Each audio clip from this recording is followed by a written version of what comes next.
Testing 1, 2, 3. Testing. Well, I guess I'll just use the camera, the microphone that's on the camera. Yeah, that's what we'll just do tonight. And we'll pop out the chats here.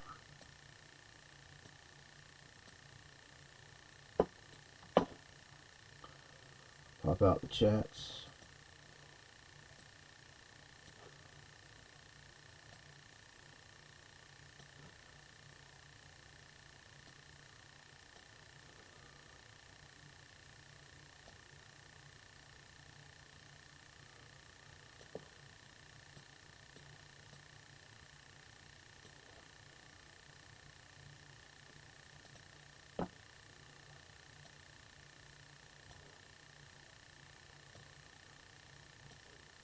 Pop out the chats.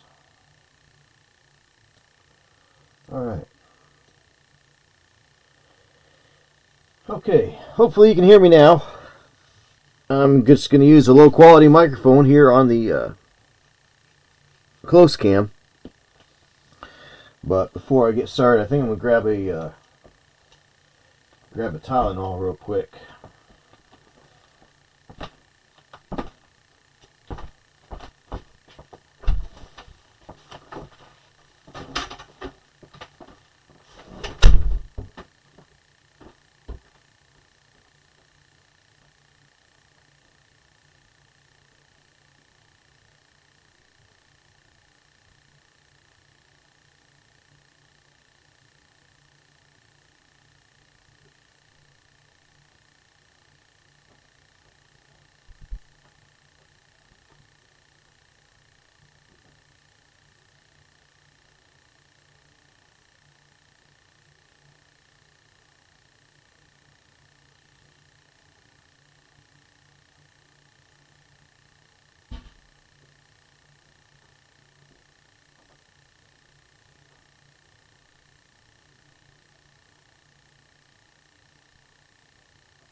Get down.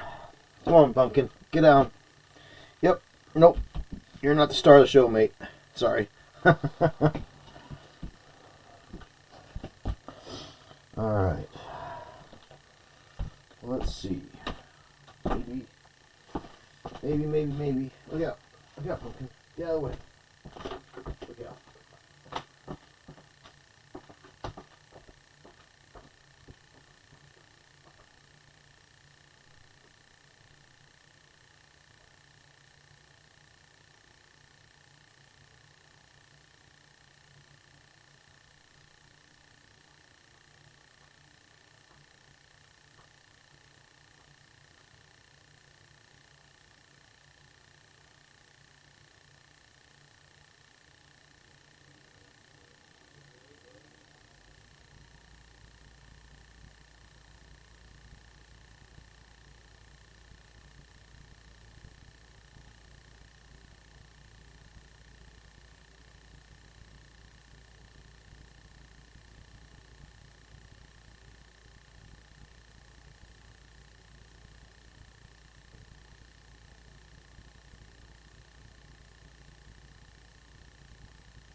All right.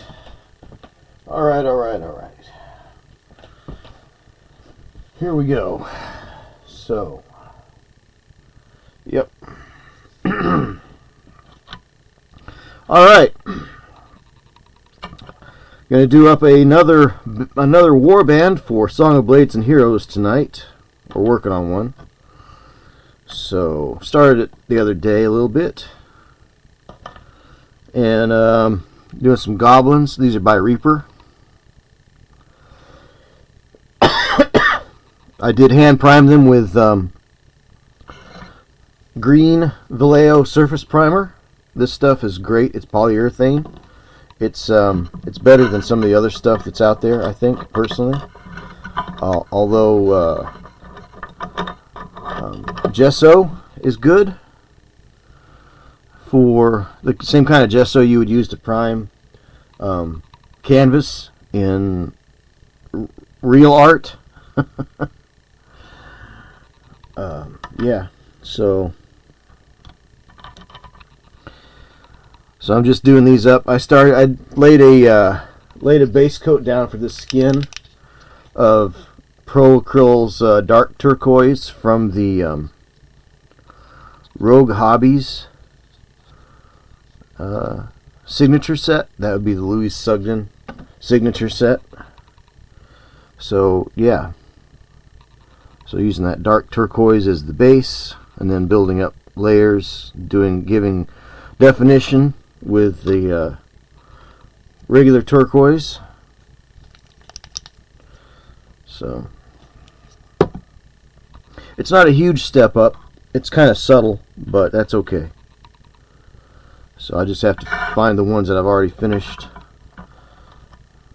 the skin on. I believe that one I did. I think there's 4 of them I already did. This one I did. This one I did. And this one I did. So 4 at a time.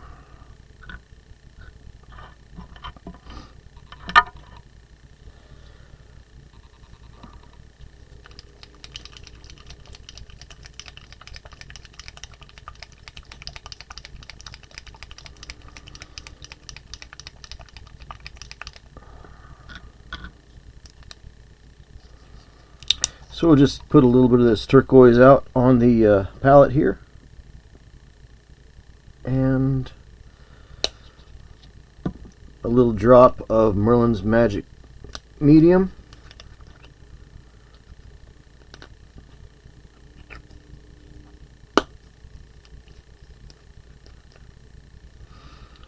Just a little drop. And we'll wet our brush.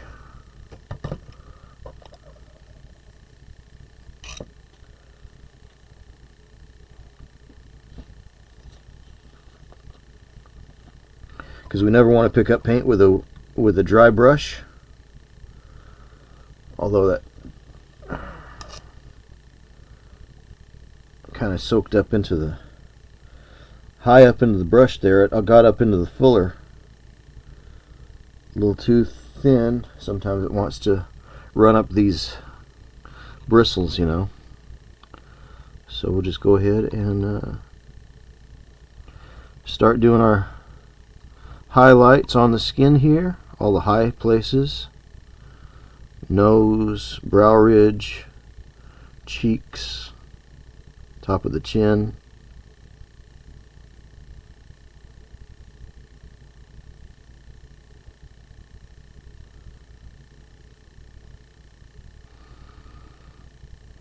Tops of the muscles.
Just painting up some turquoise as these highlights.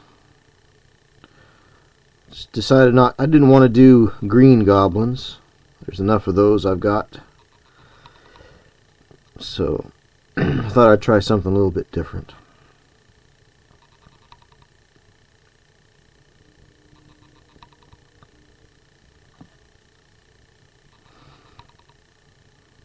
And then of course I could go back over with a wash on these and let those settle in some of the valleys. Remember, I always talk about peaks and valleys.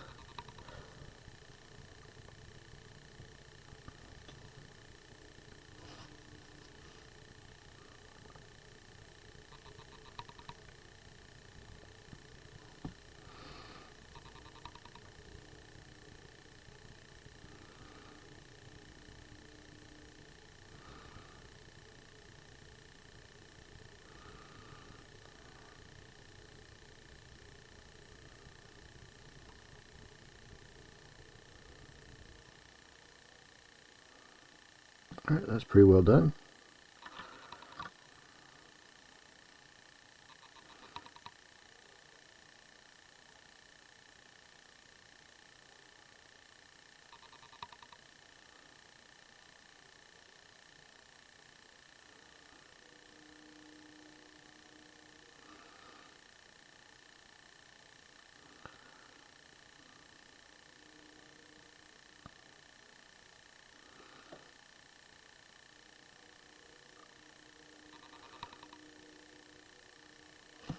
So good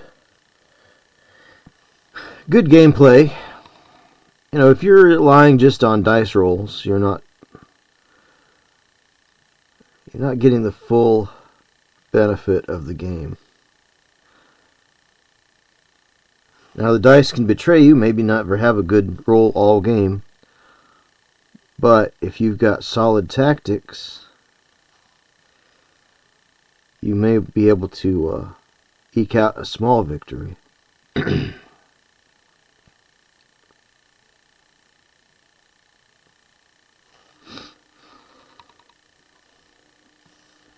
think that's something that Song of Blades and Heroes will reward you or punish you for. Is your tactics. If you've got good tactics, you'll do better. If you don't have good tactics, you'll do worse.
Alright, so just painting along here to a viewership of none.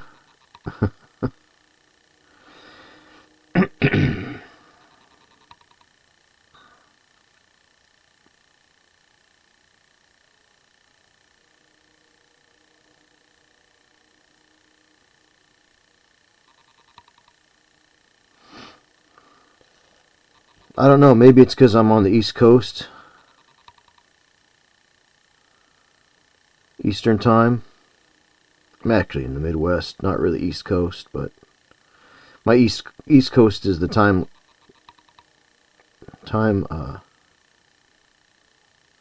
factor that I use.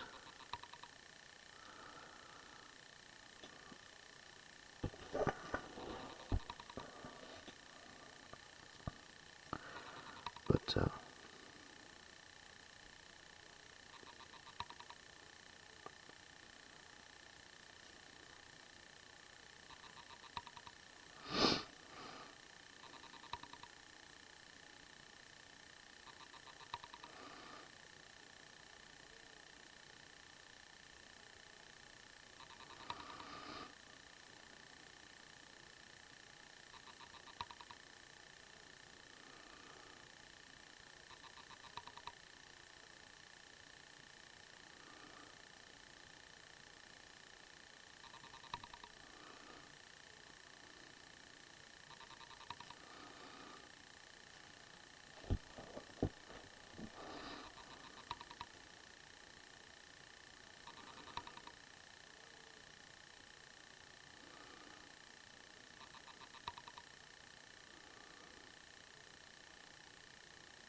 anyhow,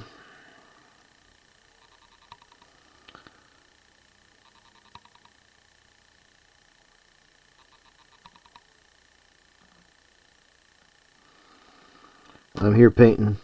If anybody shows up and wants to chat and says hello, I will, but I don't think I'm going to talk much because there's not much to talk about really other than just what I'm doing.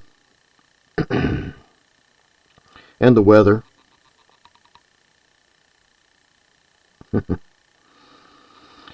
There's the new He-Man movie coming out. Looks pretty good, actually.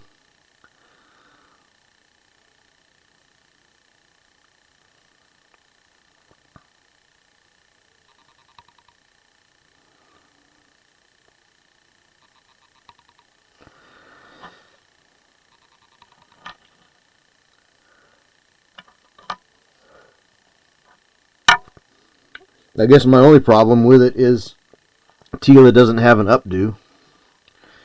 So there's a lot of people that are making all sorts of woke, anti-woke talk about it, and I'm like, just how can you judge a thing you haven't seen yet, you know? I don't even like those words. Like, I don't like the term woke. It is, it's pretty toxic, and it kind of destroys any ability to talk about something if you use buzzwords like that. It tends to show that you've already made your mind up about something, and you're not going to be persuaded one way or the other. And I think that kills conversation.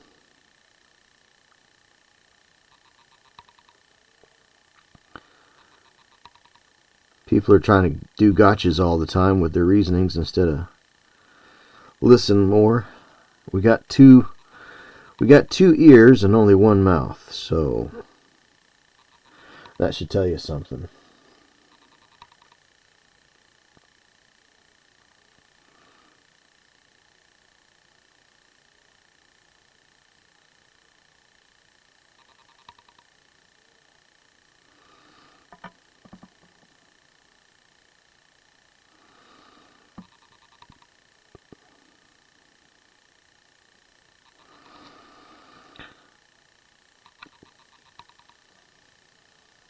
Yeah, I don't like a lot of the common buzzwords that are going around these days. I think they turn people off from listening to you.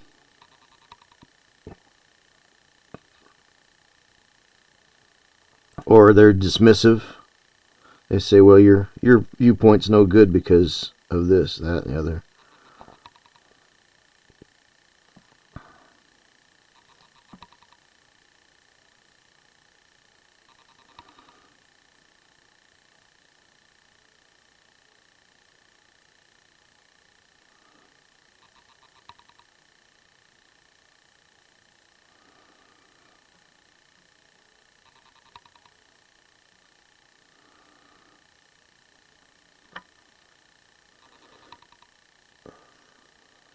$7:30.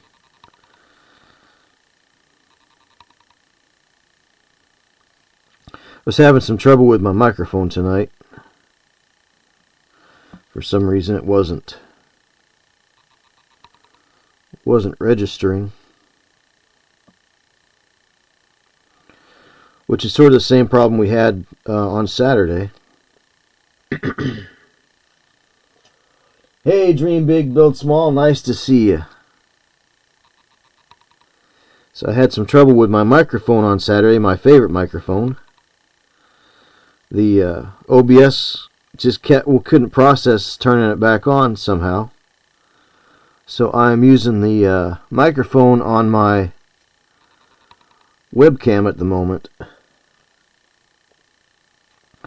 What you doing these days, Dream Big, Build Small? I assume you're also a hobby channel.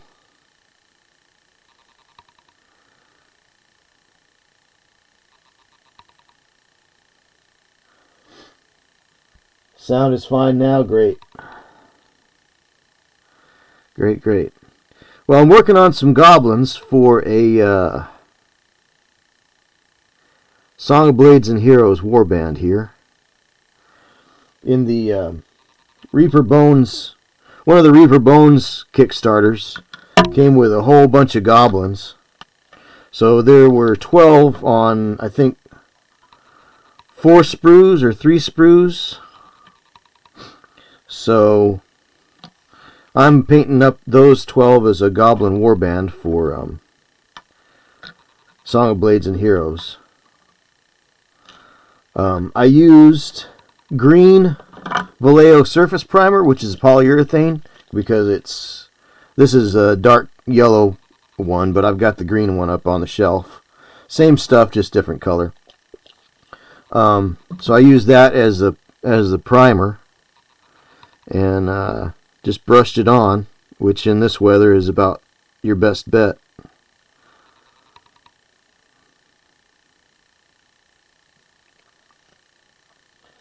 I'm a diorama artist and modeler that dabbles in tabletop games. Nice. Nice.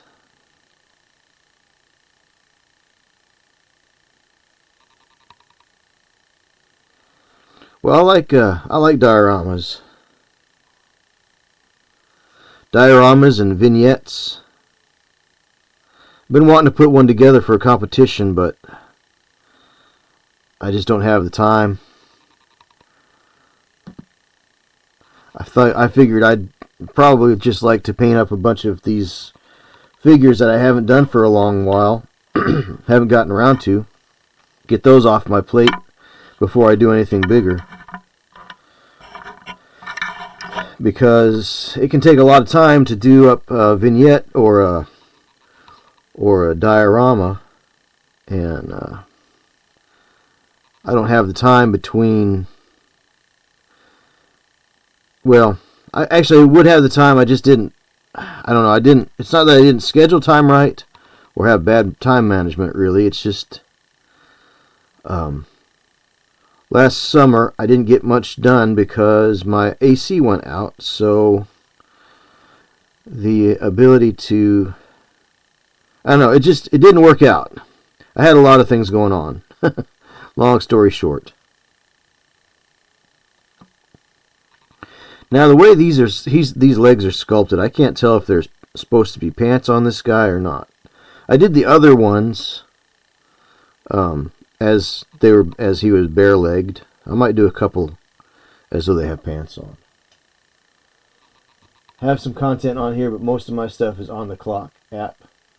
Okay. Definitely time consuming. Yeah. I've never heard of Clock. There's also baselayer.io, which is another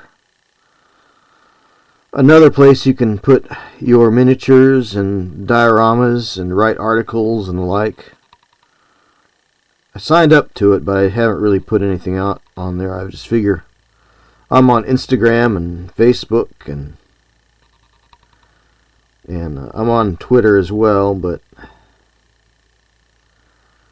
none of them seem to really push you. Twitter's awful.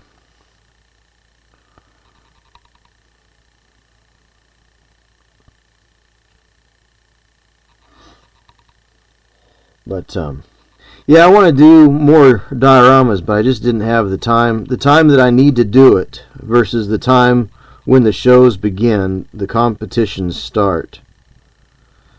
I just wouldn't have time to get it done. And a lot of that came from not having air conditioning last summer.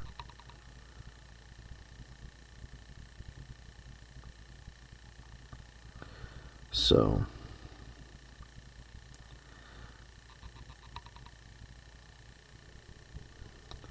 that is what it is. Oh, look, I didn't paint this guy's face. I didn't get the first layer down on this guy's face. That's okay. I'll just paint him with the top layer, and we'll go over him with a wash later on.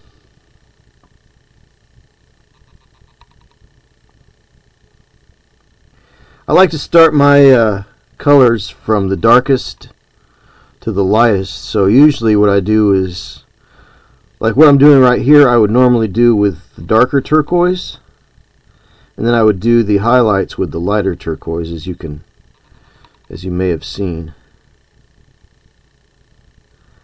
But feel free to like, share, and if you're not subscribed, please do so. That always helps.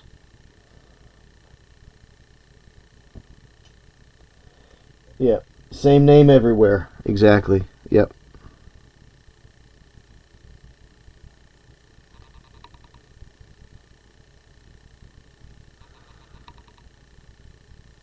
It's kind of a brand, you know. When you have a brand, you're trying to make yourself a brand. It helps to keep it all the same across all platforms, you know.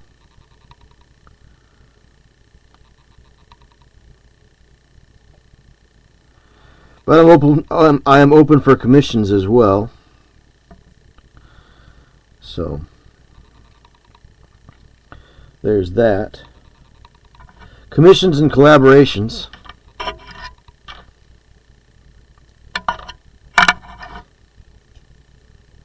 Yeah, awesome. Thank you. Appreciate that. Not that it seems to matter in the current algorithm anymore, but I tell you, sub, like, doesn't seem to go anywhere. But one at a time, right? One at a time. It'd probably help if I did more production videos. I have things to do, but I don't mind editing. It's just when I have a lot more footage than I know what to do with. I've got I've got videos that I need to finish editing from conventions last year. They're just going to have to be retrospect videos now. They were going to be reporting videos, but part of the problem is I work really long hours at those shows.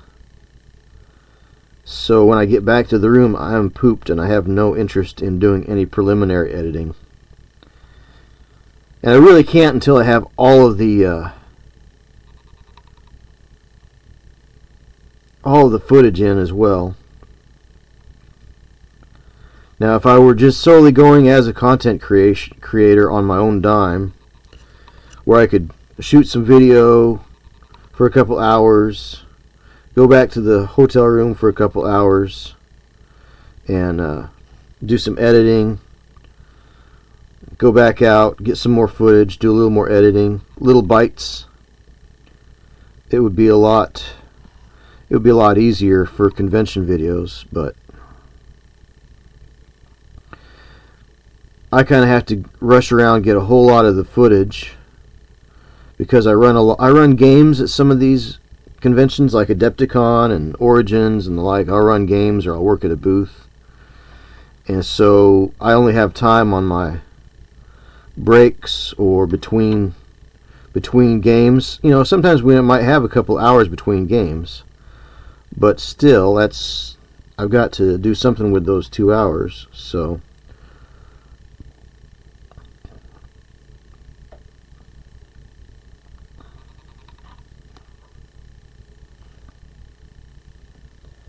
let's see. Editing is the bane of my creator existence. Yes, I agree. Dream big, build small. I agree.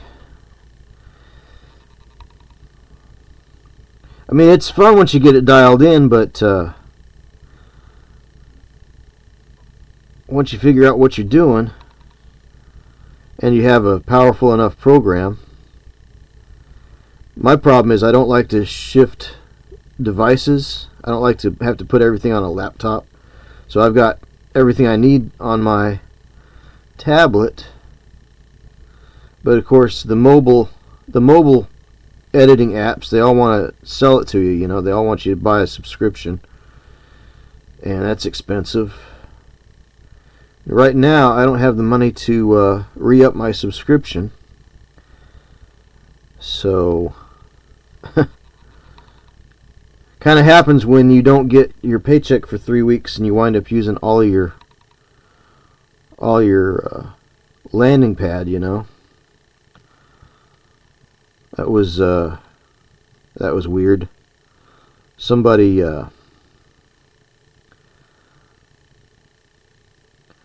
wrote my company an email and told them to change my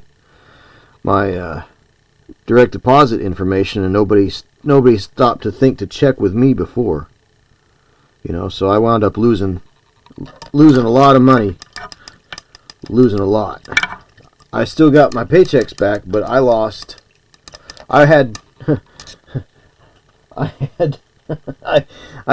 deposited $110 in the bank one afternoon, just cash that I had,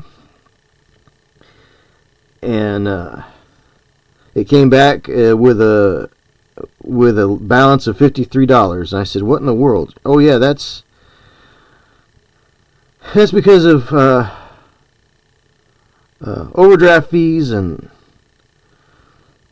you know, I'm like, $53. I should have, you know, I knew exactly how much I should have had in there, because I was still getting my notices of still getting the deposit notices, but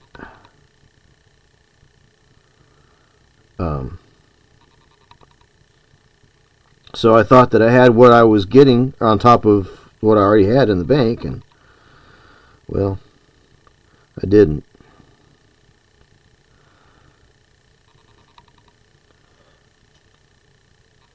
It's ridiculous. So, as it is, I'm on I'm on starvation rations and being very frugal right now. Plus, the weather between the weather, and I had the flu a week ago, or a week and a half ago, and so between weather, can't get the truck out. Between health and weather, the last 3 weeks have just been awful.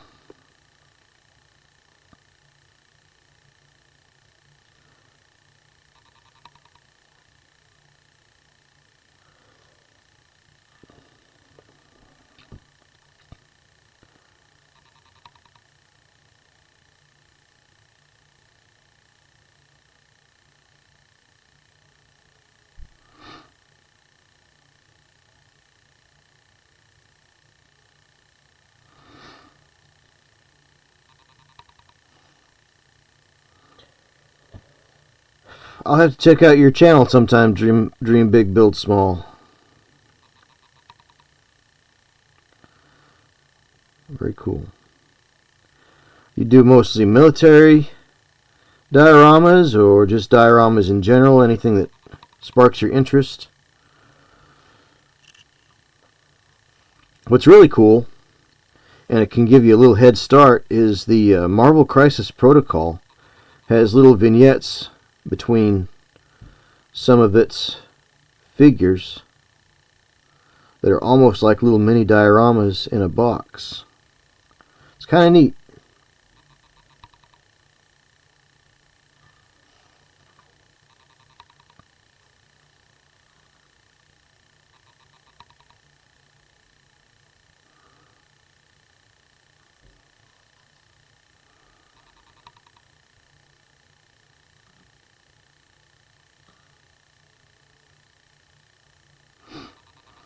Cool.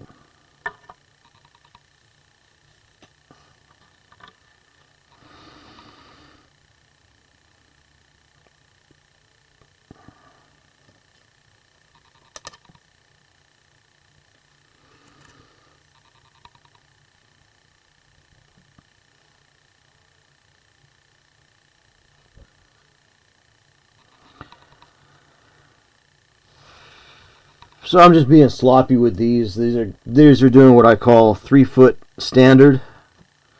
So at normal game table viewing distances, these are going to look just fine. I'm not really getting too technical with what I'm doing here. So there's sometimes when I find that I have to be willing to not be so precise. I didn't even take the mold lines off of these because they're such soft plastic that the mold lines are incredibly hard to get rid of. You really got to slice them. You can't scrape them, you got to slice them. And that's a hassle.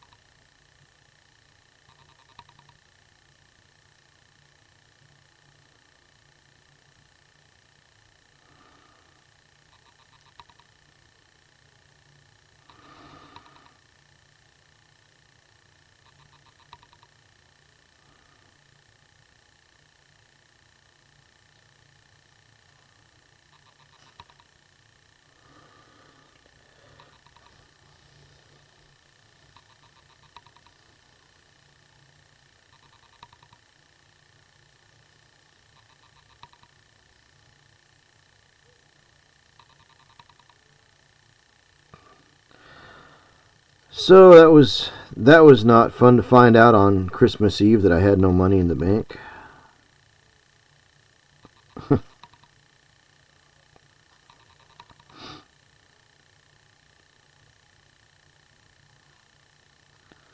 Fortunately, I had stocked up on peanut butter and ramen noodles, you know.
Alright. I think I got all the skin done. So, what do I do next? Clothes, maybe? Clothes, I guess. Let's do some ochre. Let's give him some ochre clothing. Ochre colored. Let's give these guys... What is this? Heavy skin tone. I don't know. That's an interesting one. What is this? That's a wash. Wash, ink. Ink. Let's go pale blue. That's a little too cold. It's a little too cold. Let's go with orange brown.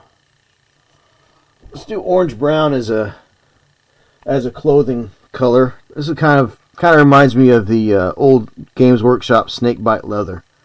Let's go with this.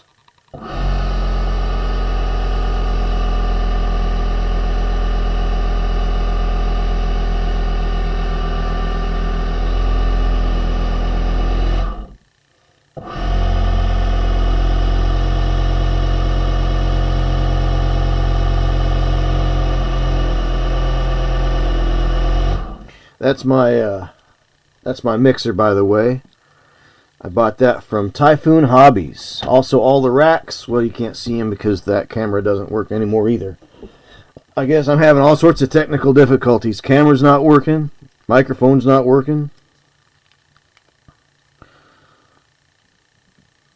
And this is Orange Brown by Vallejo. That is number 70.981. So we're going to do their clothes up in this color, I think. And this is really a small brush. I really need a slightly larger brush, but I'm not going to get too wild about it. I'll just load her up.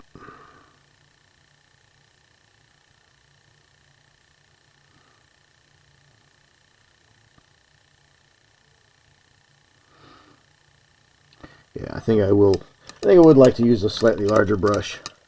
A number 2, if I would like to, please. Let's see. Let's go with this number 2 right here.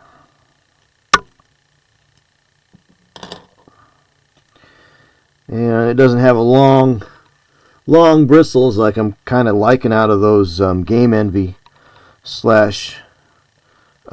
Monument Hobbies brushes.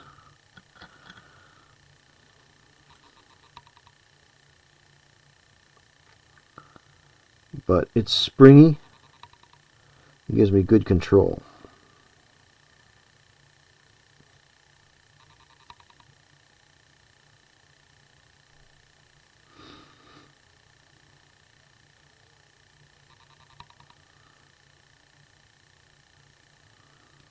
And we'll do one layer, and if we have to do another layer, we'll come back. Remember, it's always better to do 2 thin coats. 2 layers, 2 thin layers, than one thick layer. Although the opacity of a lot of these modern paints are really good right out of the bottle. Opacity and viscosity are actually pretty good right out of the bottle. So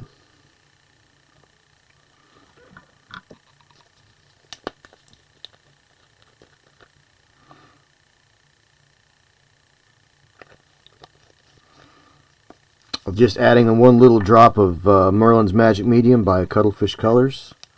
This stuff is terrific. What it is it's better than just water. Water tends to break up the paint too much sometimes. So you wind up having less pigmentation. Your pigmentation takes a nosedive if you're just using water to thin your paints.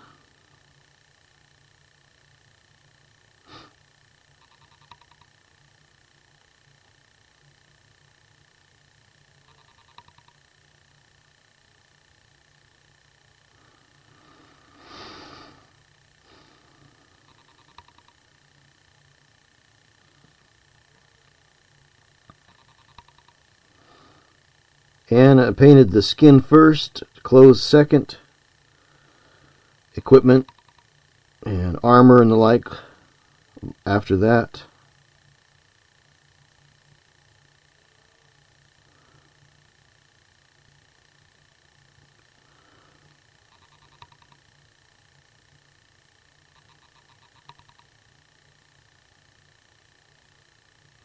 Of course, the one thing that is sort of unfortunate about these Reaper Bones figures is they do tend to not have the greatest detail.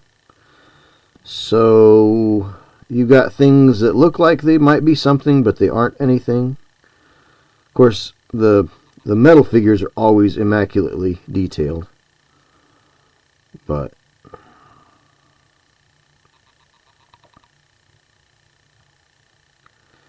the Bones plastic, at least the first couple of go rounds of Bones plastic were not great.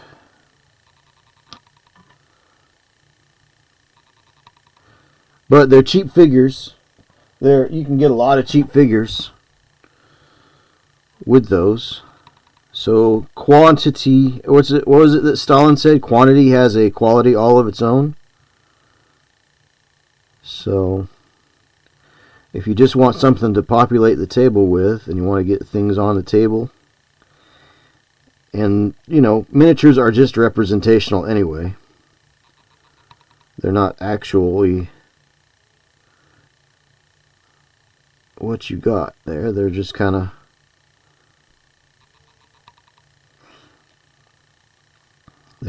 there, You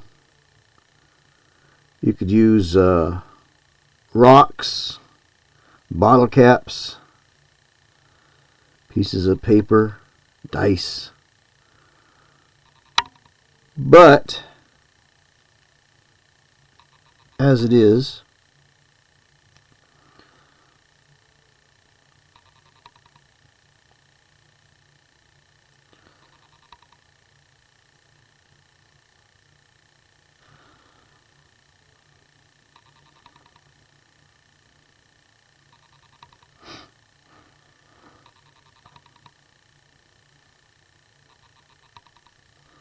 not going to get too cranky about being seriously overly detailed. Really precious on my details here. Not going to get that too far.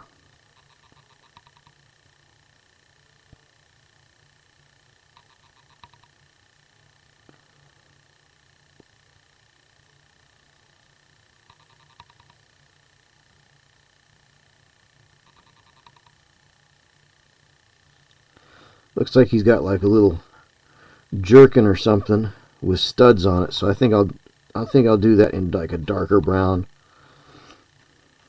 so that any metallic bits would stand out a little bit better.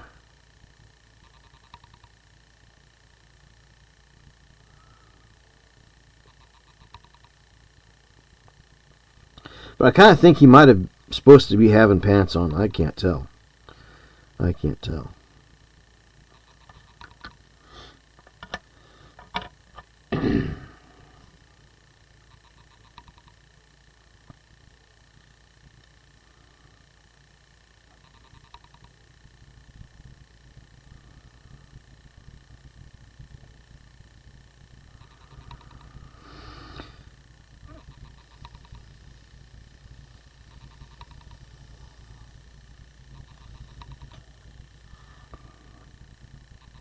Of course, we're going till 11 o'clock tonight. That's 11 o'clock Eastern Time. So that is, my new schedule is every Thursday from 7 to 11 p.m. 7 p.m. to 11 p.m. and every other Saturday. So not this Saturday, but next Saturday. And that may change a little bit depending on, social engagements and various things.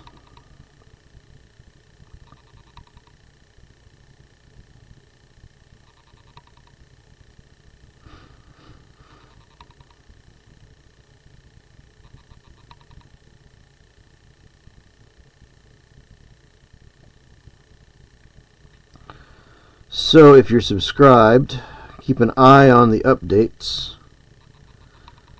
I usually update things in the post. I usually make a post about any updates, as well as on Facebook, Instagram. I've got a Discord as well. You can share your work there.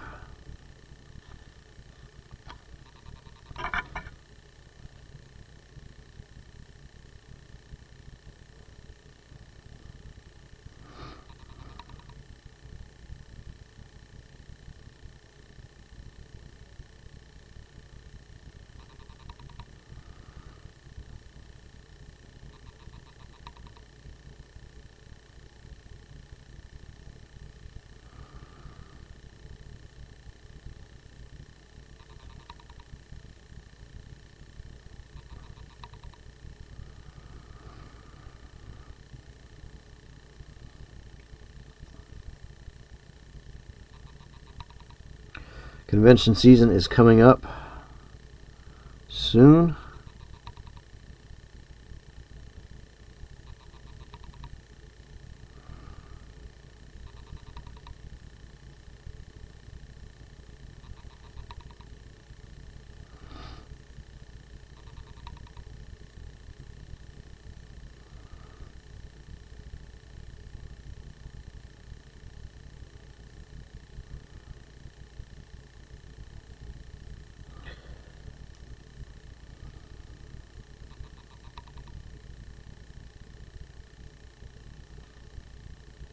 There you go.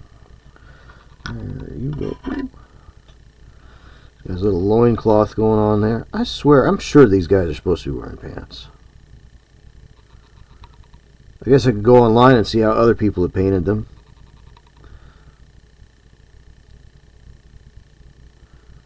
Oh, just weird. But why would goblins wear pants, you know?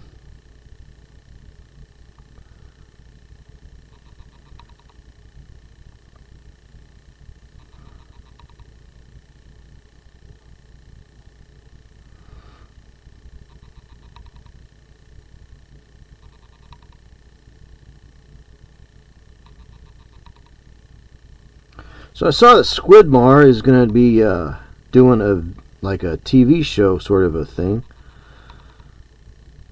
like a reality TV show.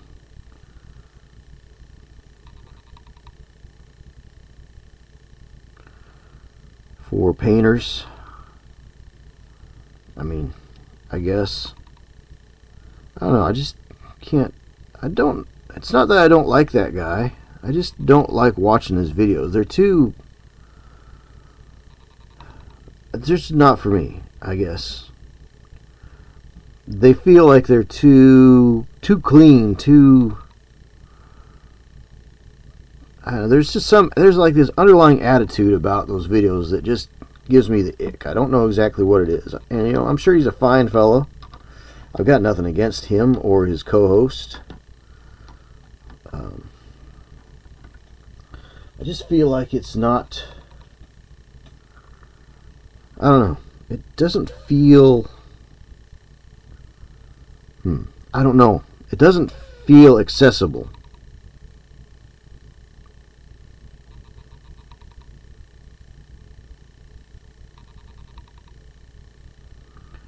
Something about it just does not feel friendly. I guess that's a word, friendly. Something about it, I just don't.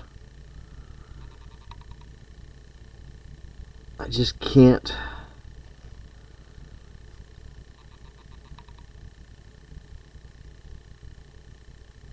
Put my finger on it, but it just doesn't feel friendly.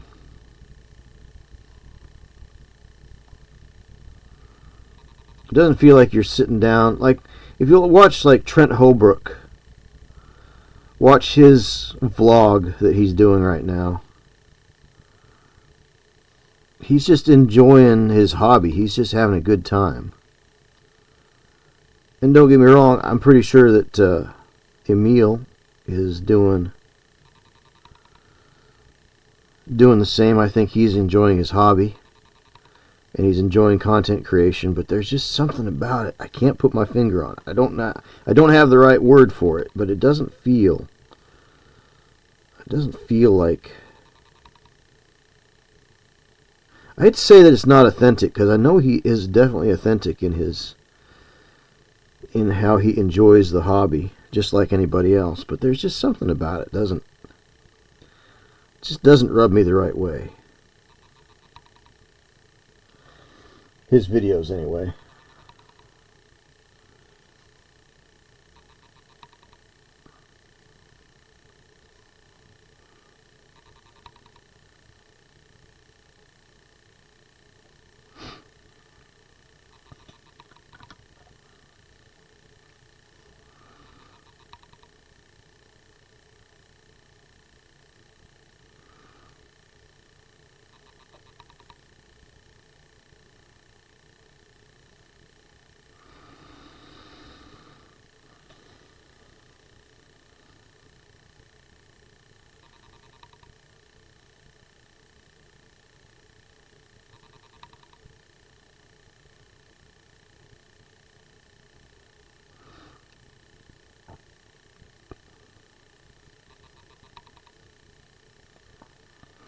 There's the Boyle Hobby Time, which is pretty good. I like their video. Their shooting is good. They shoot good video. Editing is good. They don't go into a lot of detail about what they do. They just show you what they do, and it makes a lot of sense.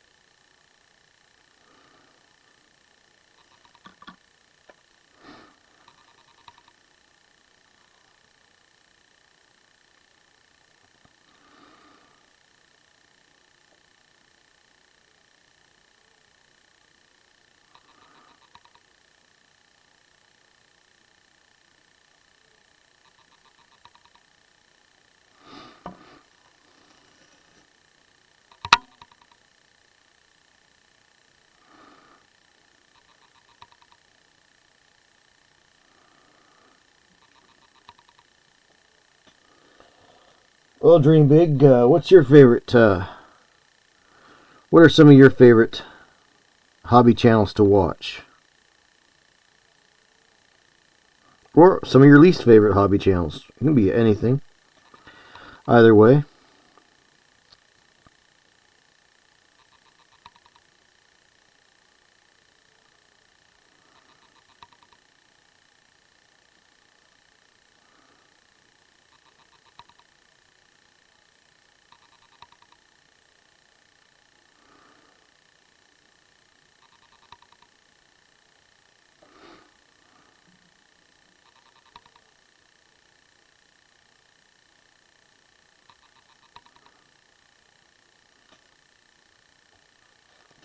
Night Shift and Laser Creation World as well. Okay. I've not heard of them. I'll have to look them up.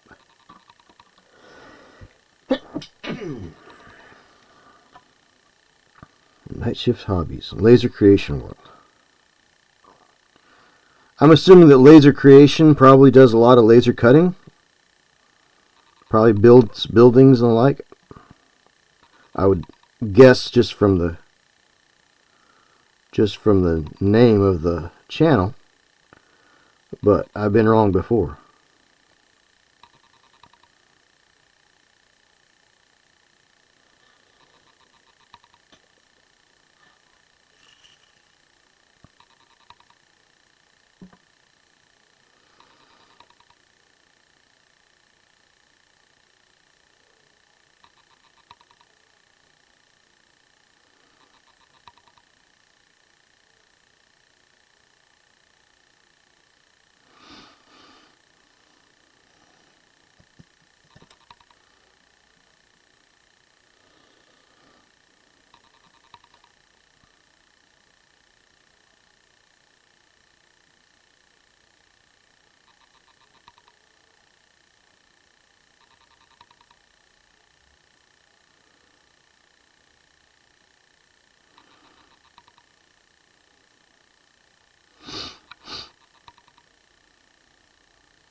Night Shift is an amazing military modeler.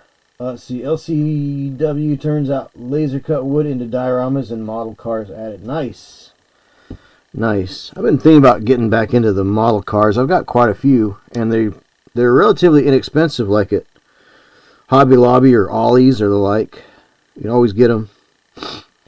But if I was going to do them up, I would probably do them with gaming in mind. So there's a game called Gaslands. Think Mad Max Racing.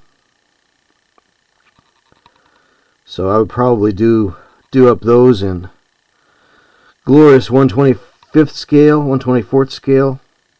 What's funny is I see both 125 and 125th at the store. And I'm like, how close are they together? Would they look good on the shelves? And why is that 125th and that one's 124th? Is it a matter of just being able to fit it in the box? Because there are what's called box scale models. You know, and box scale models tend to be very fluid with their sizing.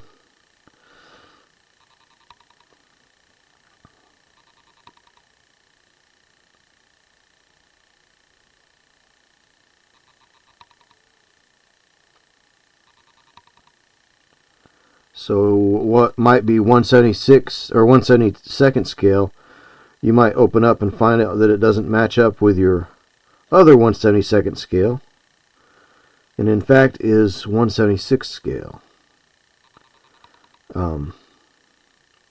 That's kind of where Airfix is in my book sometimes, is some of their stuff is not exactly 170. It says 172nd, but it really isn't.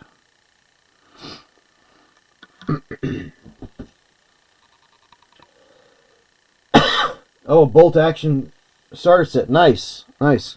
Well, which one? Because they've got about 3 of them. They've got they've got a Desert Rats one, and they've got a D-Day one. I think they've got Marines in the Pacific one. I think they've got one for each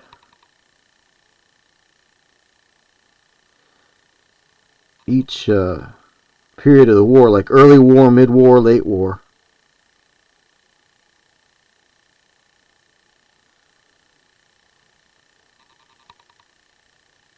Because they've got a couple of different. They've got a budget starter kit as well that I think comes with a paper cutout of the half track.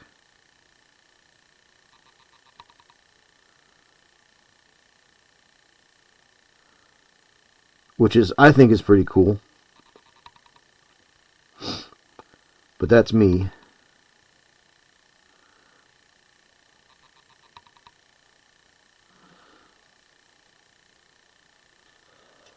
Band of Brothers with the Germans and Americans. Nice, nice, nice. That's the yeah. So that's the paratroopers and the Germans.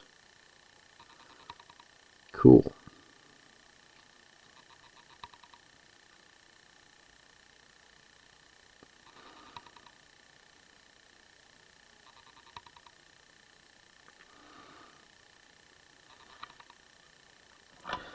All right.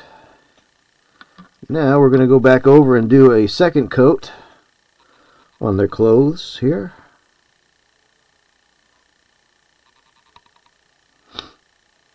Because if I don't, that green that green primer wants to show through. And of course, it's still going to be in some of the shadowy places underneath, but that's okay.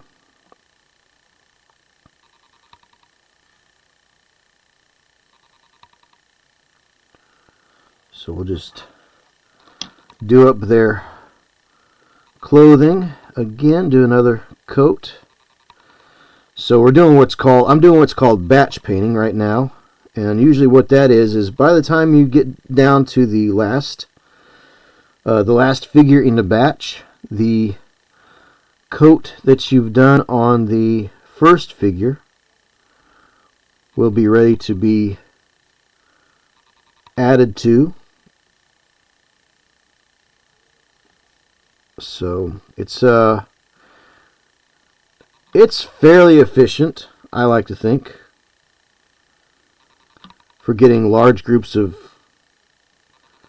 figures done quickly. Though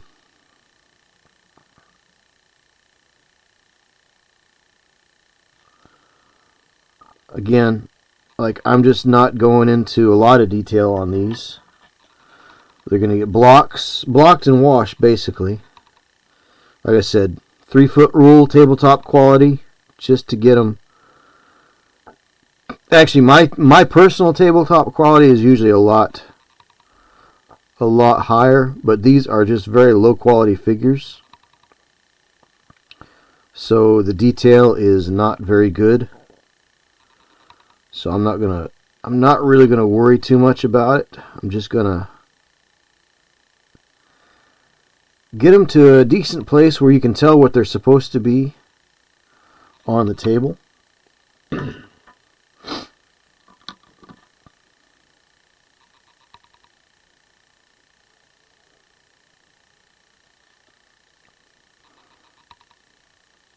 I don't want to say speed painting, but I'm not going slow. I'm not taking a lot of time. Now, if I took a lot of time, and if there was a lot better detail on these, I might I might take them up to what you might consider a little bit better than tabletop level. Maybe tabletop plus. But I'm not getting too fancy with what I'm doing here.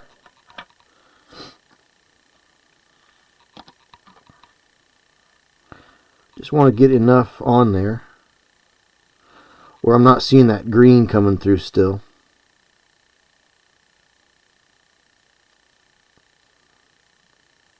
Because it's not easy being green. Or so I've heard. Yep, has half tracks for both. Cool.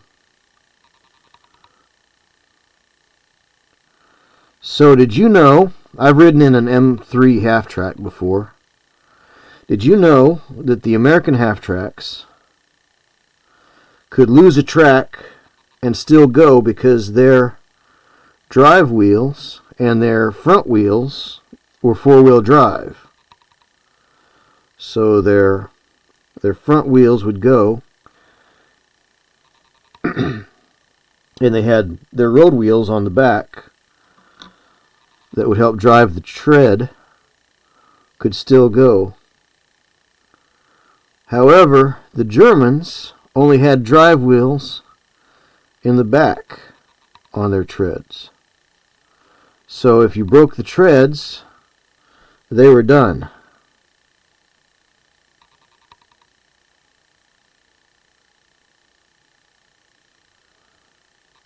But the American M3 half track was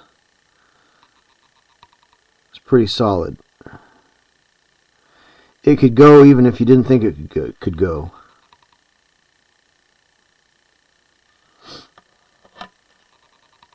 Yep.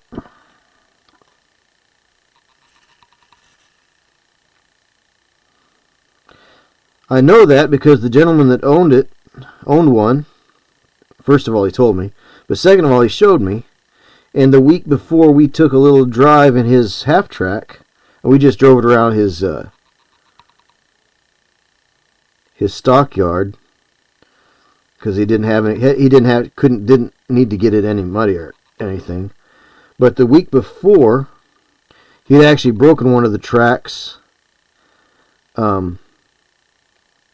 showing it to the kids in the STEM academy right next door to where he used to store his stuff.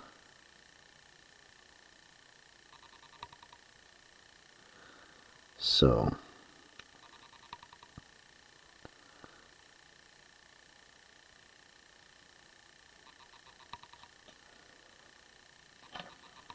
that was pretty neat.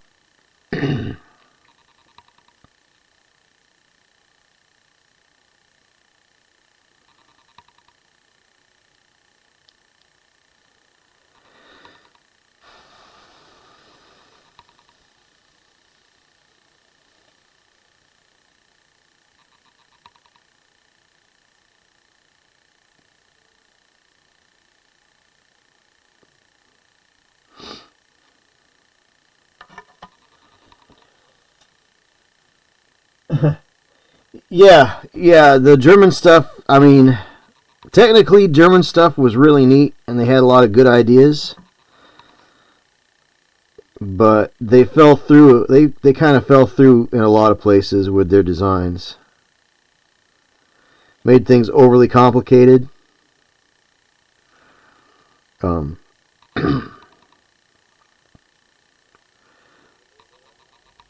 the the design behind a lot of the American equipment was so that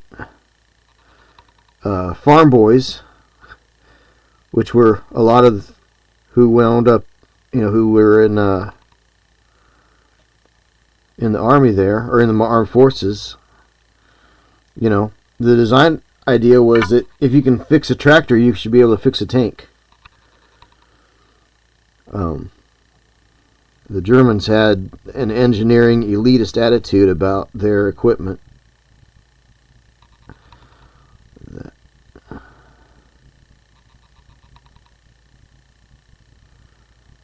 So,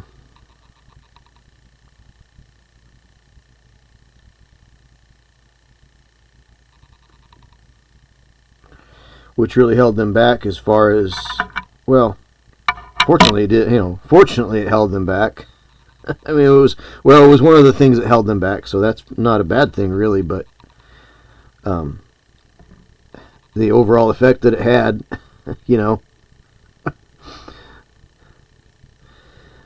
but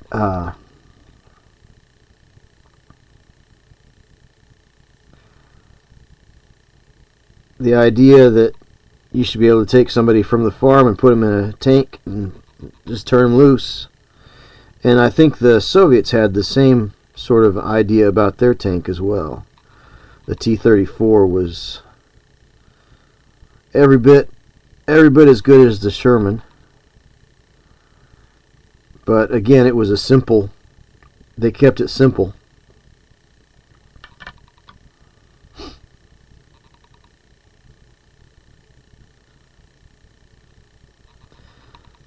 Until they learned about auto loaders. A lot of the Soviet tanks had started to have auto loaders, T-72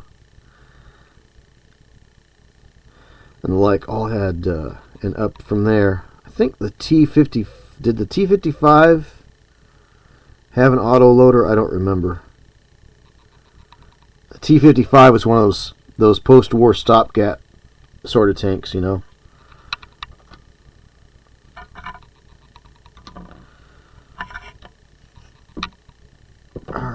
I think what I'll do is I'll take a little bit of ivory and mix it in to this, and we'll get a little bit of highlights going on onto their clothes.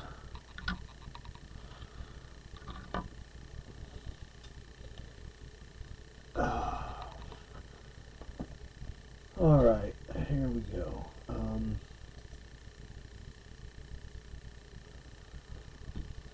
Pardon me for a moment. I've got to see to a bot on Twitch here.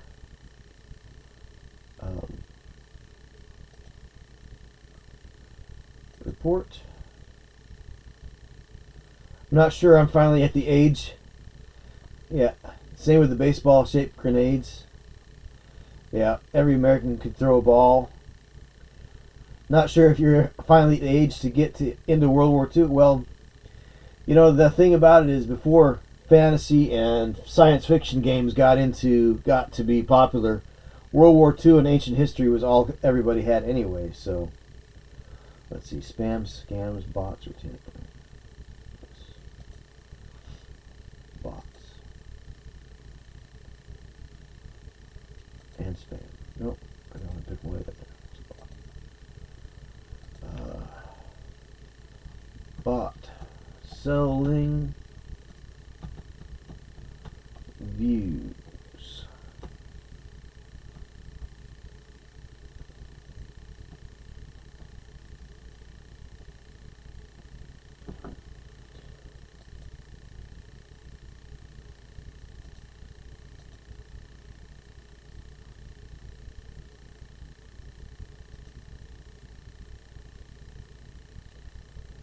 Oh, late bloomer. I don't know about that. Everybody finds things later, sooner or later. Oh, come on. Get off the screen. Oh, get off the screen.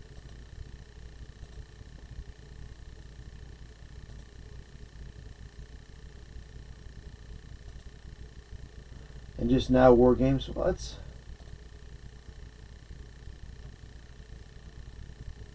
that's fine.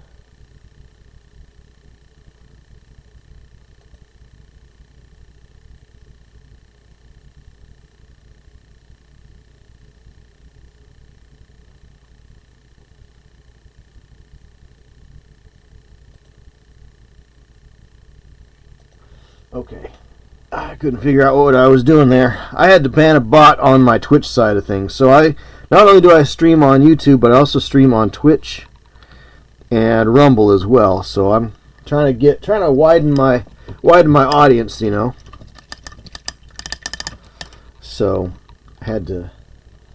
And on Twitch, sometimes there's bots that will pop up. They'll try to sell viewers.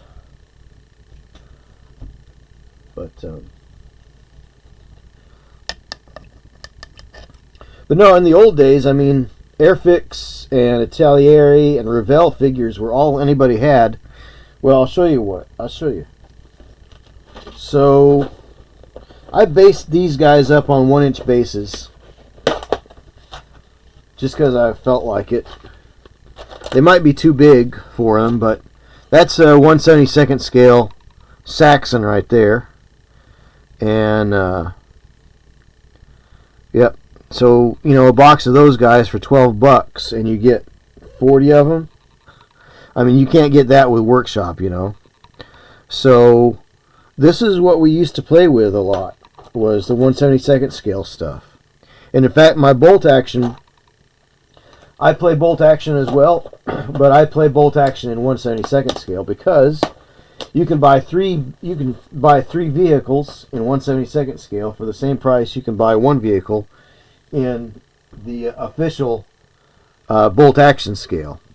So it's cheaper, but finding opponents is harder. Now, I already had an opponent that already had a 1/72 scale collection, so we just play in 1/72 scale. Although there is a group of guys around here that plays bolt action in the proper scale, you know, but if you really want to save money, just get 1/72 stuff. And then the sometimes a 1/72 tank kit can be a bit daunting, especially with the treads. Don't get too hung up on it. There's a company called ArmorFast, ARMOURFAST, ArmorFast. And then there's also the Plastic Soldier Company. Both of those have sort of quick build tank kits. And yeah, they're just the bee's knees as far as they've got good detail. They go together quickly, and they're inexpensive. So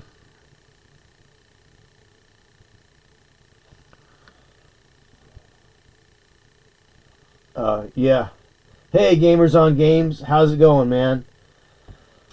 They say every man hits 40 and has to pick a hobby: lawn care, smoke meats, or World War II. Yeah. Well, that also, there's the Civil War, American Civil War. I mean, there's all that stuff.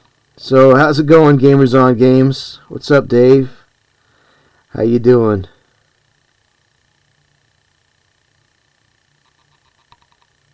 Caught some of your footage of the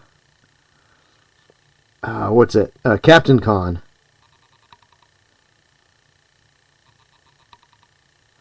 Pretty neat. Neat little convention. I don't suppose you're doing Cold Wars this weekend. Same old, same old. Yeah.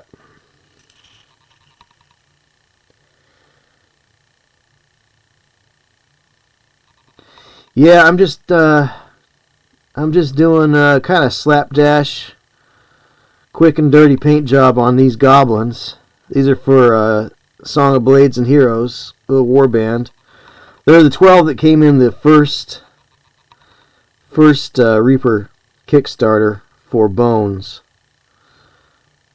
So,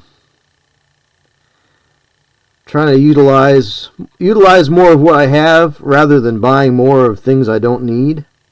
It's like, well, how many different variations of goblins do I need to buy, you know?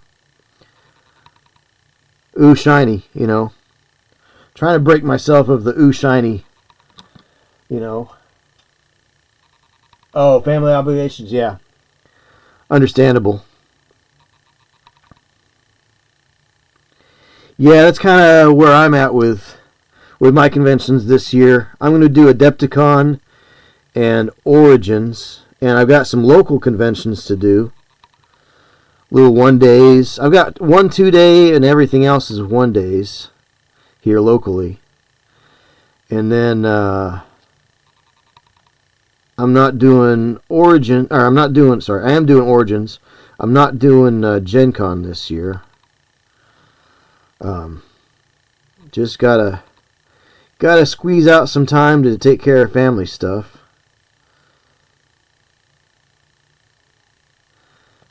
But that is it's hard to do when your family lives all over the country, you know. It's like, and I don't like to fly either, so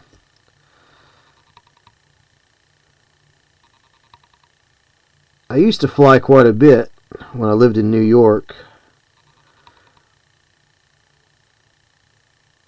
But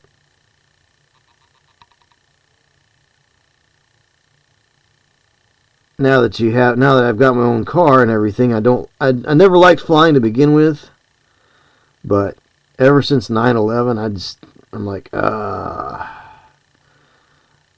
don't really know that I want to be in a position of my fate's in somebody else's hands, you know. Not too impressed with some of the things I know about TSA.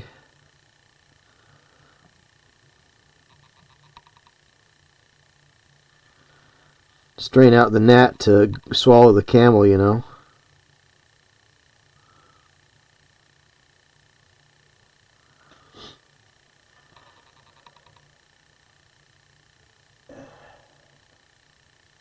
Yeah, Origins and Gen Con's a couple of hours from Big Dream, Big Build Small. Nice, yeah. Adepticon terrified to fly right now with the way FAA is. Yeah, that's something to consider. You just don't want to have somebody that's having a bad day and grumbling about not getting paid. I mean, eventually FAA people are going to get paid, but man, the whole shutdown business is just ridiculous. It's like, come on, folks, get it together. But that's what you get when everybody puts all their special interests in the same bill, you know. If they could do things one at a time, they'd probably have a lot happier people if they could do one thing at a time. And they probably wouldn't have so much overspending as well. You know, too much spending.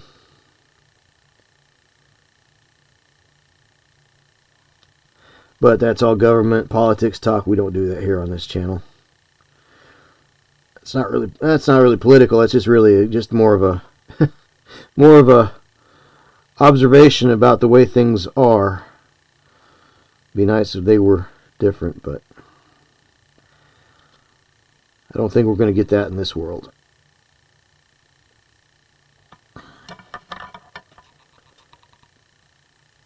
Yeah, absolutely. Single bills, yep. Squid's bedtime. All right. Well, good night to Squid.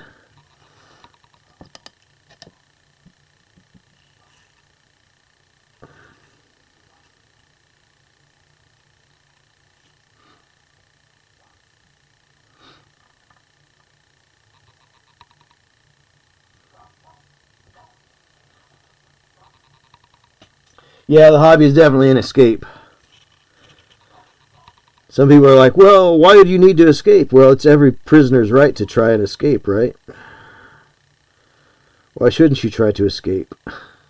We're a prisoner of the world we live in, right? So got to have something fun to do to get away from it. If you just get all bogged down and get overly excited about everything that's going on, let it dominate your thoughts and your mind. It'll just drag you down. It'll be like Artax in the swamp of despair, you know.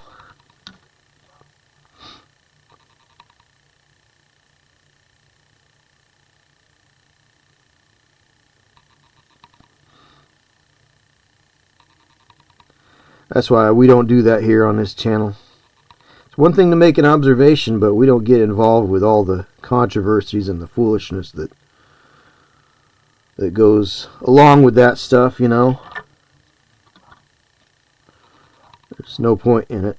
It just makes people mad about things they can't change, or it takes a long time to change.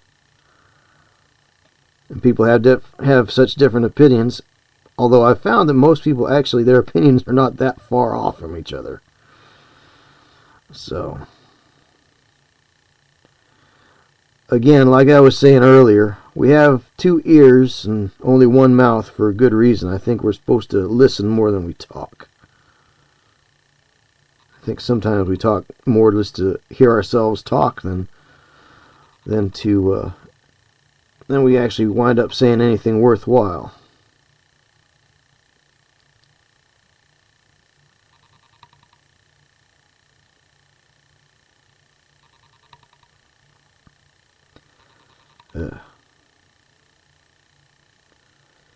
Well, that's not looking good.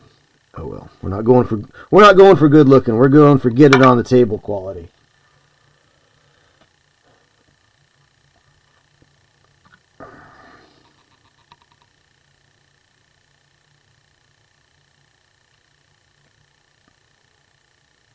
So we're just doing a little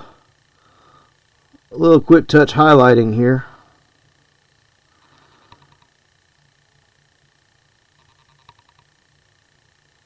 It's not really great, but it'll do the job. Like I said, the job is not to be looking terrific. The job is to get it on the table. Something I could run a game of this at a convention and not be embarrassed. Let's face it, we really just want the heroes, the few guys, the few hero figures to really be the ones that stand out. So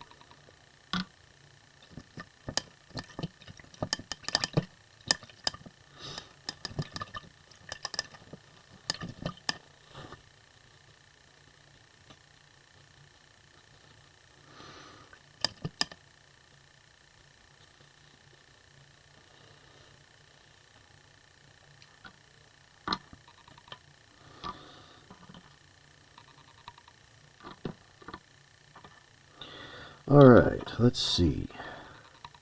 What color hat? Maybe we'll give these guys ochre colored hats. That would stand out nicely.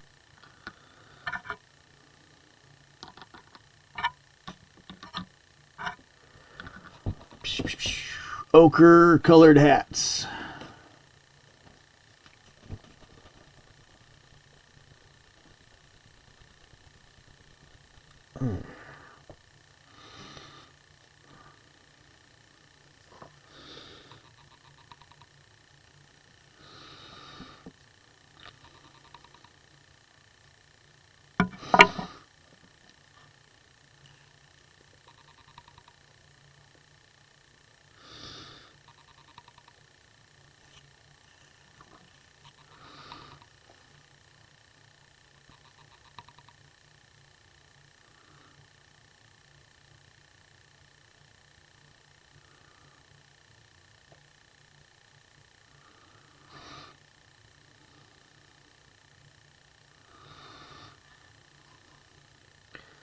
Now, maybe I should have left the hat until last. I don't know. I usually do that kind of thing, but I like the hat. I want to get the hats painted.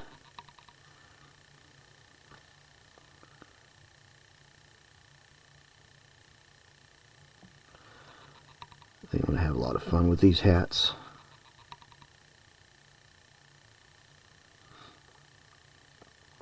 Comes along. The more paint you get on the figure, the more it comes along, you know. Oh, there's the other tassel end of the hat there, right there. Yep. Cool. I wanted something that was different from the other colors on here already. So that ochre is going to be really nice.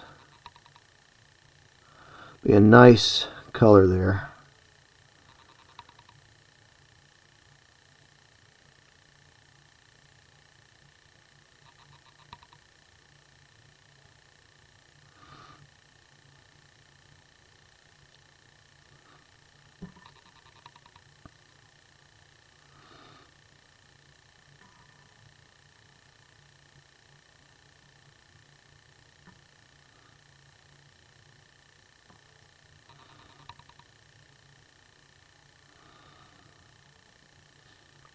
And of course, we can go back and do another coat on the hat as we need to.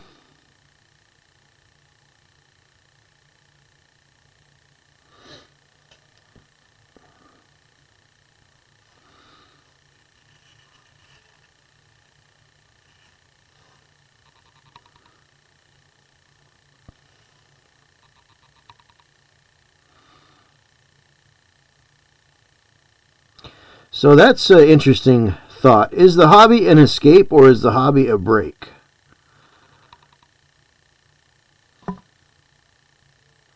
Is the hobby an escape or is the hobby the break?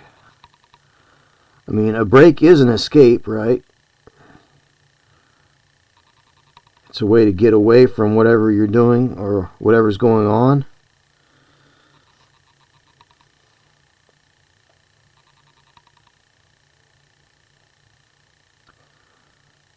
It's all semantic, really, but I think you get real pedantic about it. I mean, first world problems, right? Well, is it a break or is it an escape? Let's go in. Let's make 87. Let's get all the people on YouTube to make videos about it. We'll get some discourse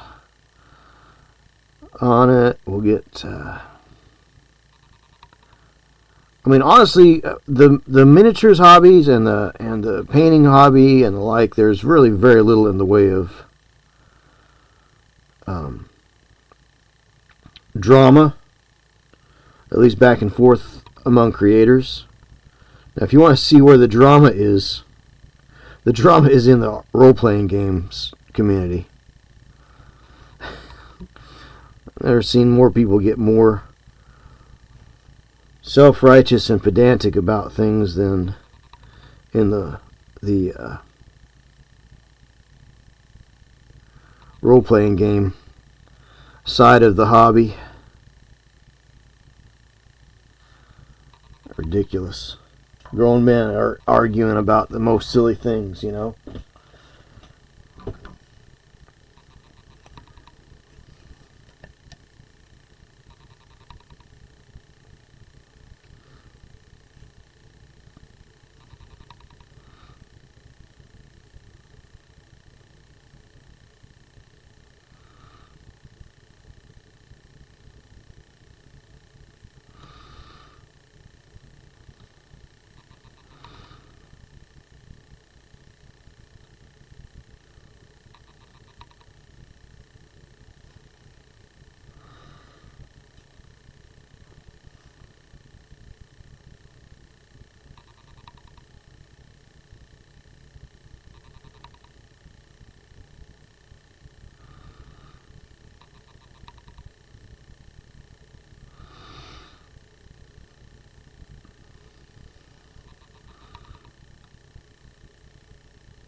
So I think this is a pretty good color for these hats.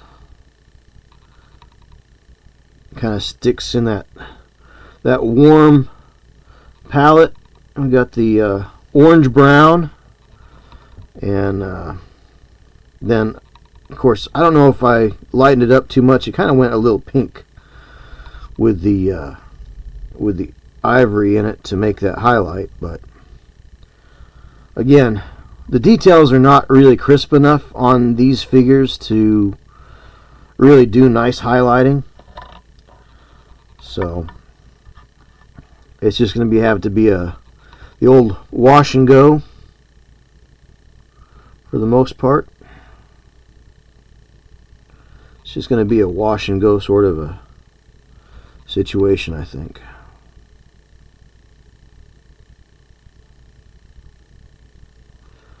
These are not the greatest figures, but they are durable. So if you're worried about having nice figures get hurt when you're doing open gaming or hosting games for people that have never played before,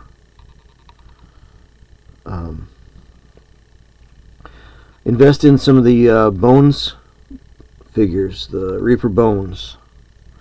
The white ones, the white or light gray, are a little bit more, they're more durable than the Bones Black USA. So actually I think this is a Bones Black USA, so yeah, so you can see how durable that is. You can stomp on him and he's just fine. So the white ones also, but there is another one that is the other Bones series is 3D printed, and it's a little bit more delicate. It doesn't bend quite as much. In fact, one of these spiders, I don't know which one it is, not that one, not that one, not that one, let's see, might have been this one. I think it's this one. Yeah. So this spider right here that I did up, that is a Bones. It's Bones, but you can see it doesn't flex very well compared to, say, let's see. Let's see. I'll show you. So, hey, how's it going? I am, what's going on, Heretic Scott? I'm working on some Goblins. Yet another Warband for Song of Blades and Heroes. I was just telling some of the YouTube audience about the difference between the older Bones and the newer Bones. Like this one, this leg actually snapped off, so I had to fix it, but you can see it doesn't have quite as much flex. It's got some flex, but it doesn't have quite as much flex as the old white colored Bones. So you can see how much flex that has, and I don't really want to flex that too much. That one doesn't have much, but this one has a lot more. So that's the white, and that's the more gray colored. So anyhow, that's another Warband I'm working on. So, yep, good old Gobbos. And these are not really going in, I'm not really going in too hard on the details, because the detailing, this is a kind of a really soft sort of a casting, because they're just that cheap plastic. So a wash, block in, maybe some highlighting, and then a wash, and we're good to go, So I see your workshop is coming along pretty nicely there, Heretic. I've been watching that, been watching your posts up on that. So that's pretty nifty. Seems like every time you are about done with something, you kind of pick up another little detail to add to it.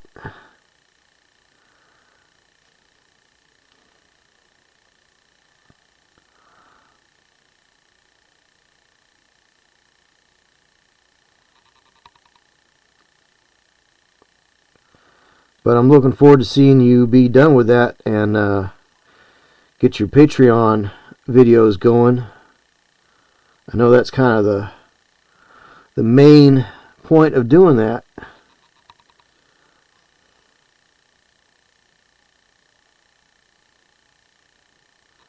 And then, did you see Heretic on Squidmar? He's going to be doing like a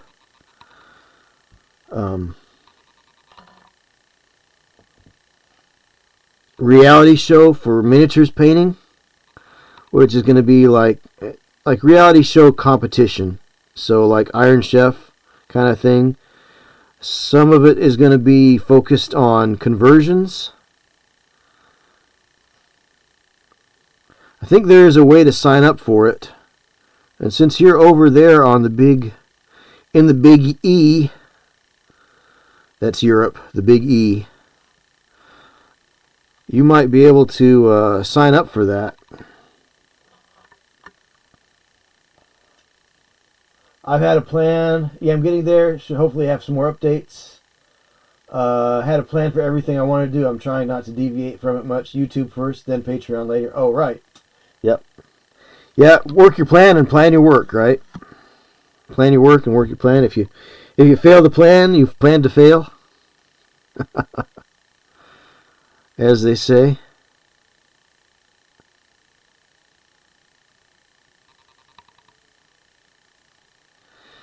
So this past Saturday, I had my 4-year streamiversary.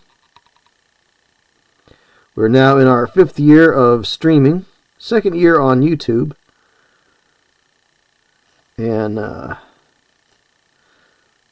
I think I'm coming up on 1 year on Rumble. So kind of staggered things out like that, but a lot of it depended on Twitch. Twitch finally pulled their thumb out and decided, you know what, it's okay for people to multi-stream. Everybody else lets them do it, so why not us? So when that happened, when they decided to let that happen, it was like, now I can finally reach a bigger audience. So I got a couple people watching over on the YouTube, and I don't know if I've got anybody watching on Rumble. If they are being very quiet. So, let's see. The only big development recently is strip out the bathroom, knock the wall in, and expand the room, since a new bathroom is being built close by. Home improvement. Home improvement. Hey, while I'm doing this, I could do this other thing. And, this other thing too. Yep, I hear you, Heretic. That's I think as a fellow homeowner, I understand. I've got some home improvement projects to do as well. Unfortunately, the best time to do home improvement projects for me would be in March. But March is loaded up with all sorts of conventions. I've got 3 conventions in March and 2 in April, and 1 in May if I want it, and then Origins is in June, and there is a local-ish convention in July,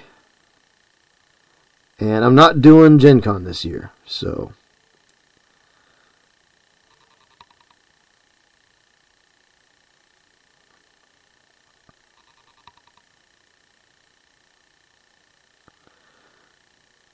that frees me up a little bit.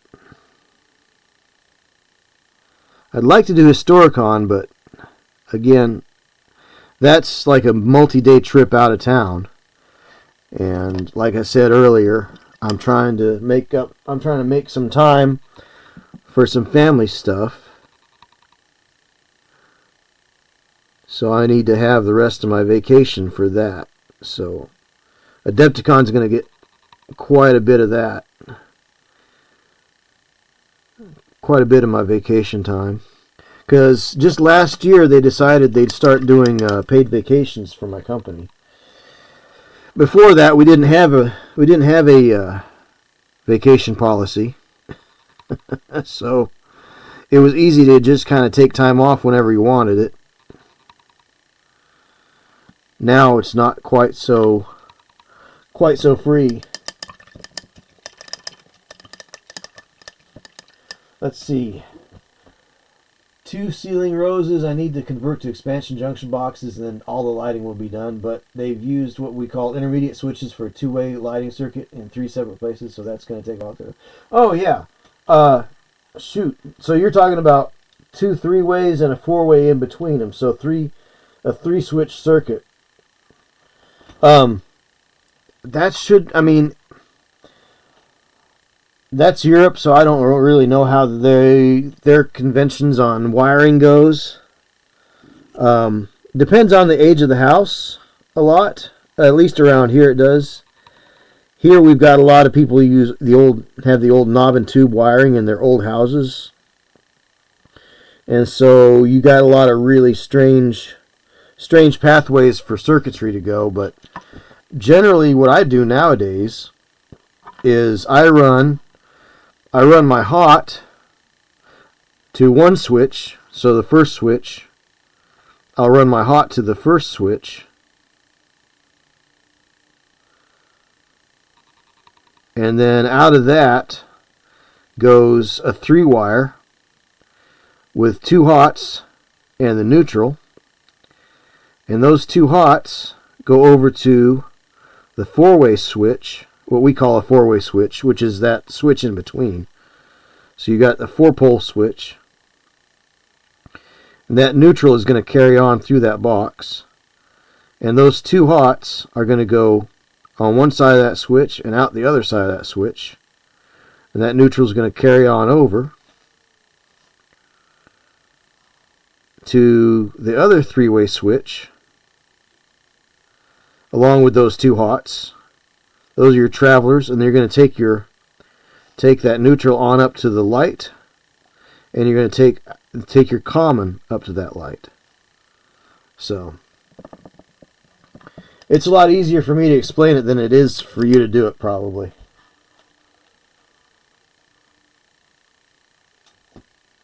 A 3-switch circuit. Yeah.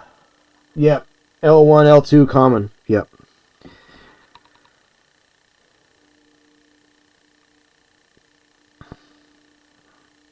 I should start a how to do electrical work channel. That'd probably take off really well. All right, we're going to add a little ivory into this. Actually, I'm going to do another coat of this ochre for these hats, I think. Yeah, so usually what you do is you take your line, your L1 is going to be your common. Or no, your common, you got a common already. So what we would call L1 would be your common. But you've got your common there, so you're bringing your hot to your common, and then your 2 wires across, and they should go on to your L1 and L2, and then your common should go out. Pretty simple. But if you need to have another switch in there, say between those 2 switches, say another path of egress, say a hallway or something, you might use what we call a 4-way switch, which has 4 terminals on it, which just breaks, all it does is it breaks the travelers, those 2 wires that are going across for L1 and L2. And it just switches those. And then your common is your common. So they probably had a bunch of intermediates lying around and thought, let's take that terminal out and just use it as a 2-way. Yeah, I run into that a lot. But as a result, I have no way of determining which pair is switched, live, switch hot. Just tried to connect them up to essentially get a single switch for one light, but it straight up didn't work. Very odd. Yeah, that can take a little bit of deciphering. It's easier if you've got a meter. So I would just find where that first switch is at. So I would find the first switch, whichever one is getting the feed, off that circuit, because you should be able to find that first one somewhere. But if I lived closer, I'd come over and give you a hand. But we were just talking about air travel and how it's not very fun right now here in the States, what with the FAA issues and everything.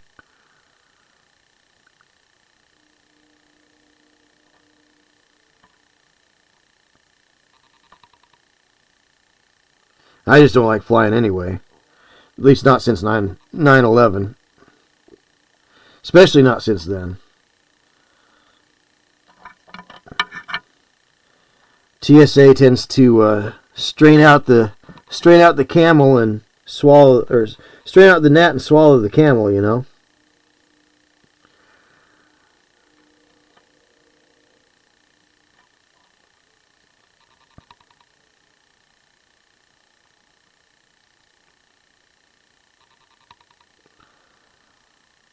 So what is getting by them? What gets by them on a daily basis that we don't know about, I just don't have a lot of confidence in people doing their job right these days.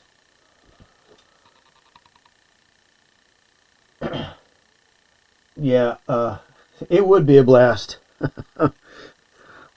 But definitely a multimeter definitely helps when you're trying to suss out what your circuits are doing. And then I have what's called the non-contact tester. And so you can usually find what's live with that. And then a lot of times I will verify with my multimeter. But they're not too expensive. I mean, I can get a Klein for less than $40. So I don't know what is the good brand over there, but you should be able to get a decent enough multimeter for an inexpensive amount.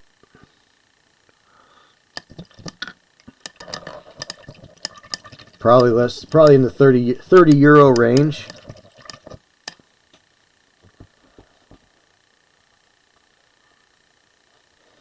Yeah, I should probably think about getting a passport one of these days. I've got friends up in Canada I'd like to go see. Passport makes that a lot easier now. Used to be you didn't need it. But again, the way the world is, it is what it is.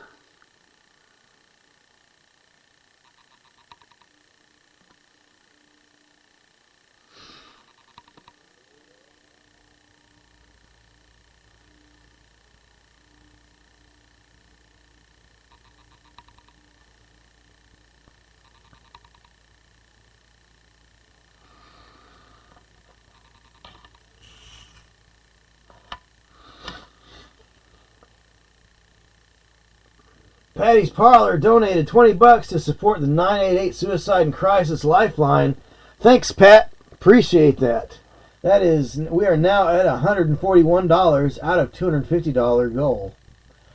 Current consumer unit for the workshop uses an old BS 3036 rewirable jobber. Horrible things. I'm getting some dudes in to replace it. That would be the time to tidy up the lighting space. Yeah. Now I'm not sure what the BS 3036 is, but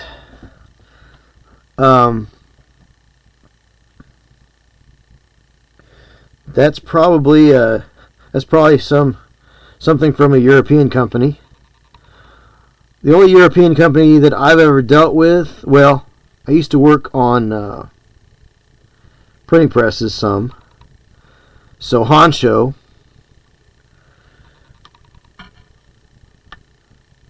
which was a German company. Bosch, I've bought Bosch tools before. And Siemens, I deal with Siemens a lot for control panels and circuit breaker boxes and the like. But Mr. Fantastic, Patty's telling me I need to stretch. Patty's telling me I need to stretch. And you know what? I think he's right. I think I need to stand up. I have been sitting here for 3 hours almost, 2 hours, 2.5. So it's good to stretch. Thank you, Patty, for reminding me to stretch there. Thanks, man. We're doing a little bit of electrical talk over here on the Twitch side.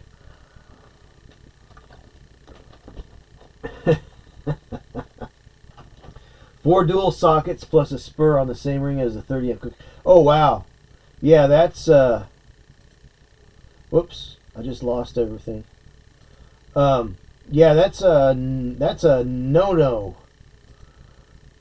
Cooker, like you could put lights on a cooker. Oh wow, thanks for the $5 on Rumble there, Pat. Appreciate that.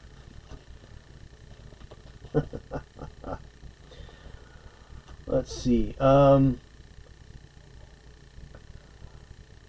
4 dual sockets plus a spur on the same ring as the 30 amp cooker. Yeah, that's that sounds a bit excessive to me. I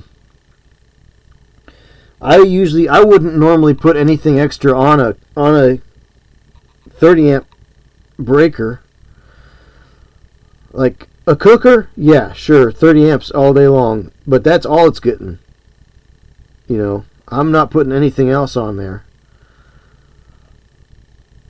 Yeah, that's for sure. Closest equivalent is an Edison screw-in panel. Okay, except when the fuse burns out, you yank it out with it and jam a new one in. Okay. Yeah, so it's a fuse box. Yeah, I usually try to eliminate fuse boxes and go with breaker panels. So that probably uses the tube screws, or the tube fuses, the little round, because there's this old screw-in kind, and then there's the kind that almost look like a battery. But usually fuses I only put on a piece of like fuses are good for large pieces of equipment that. But breakers, a lot of things are going over to breakers now, and even things that were on fuses have been swapped out to breakers now. Hence, the cooker has been removed completely. Yes, tubes basically. Yep. Yeah, the little round tube looking ones. And those are definitely helpful if you have a multimeter. Definitely want to have a multimeter if you've got those. But hopefully you're going to be switching that out to a actual breaker box. All right, let's see. Hats are pretty well done. I think the hats are pretty well done here. So. There's a little bit left on that guy's hat right there.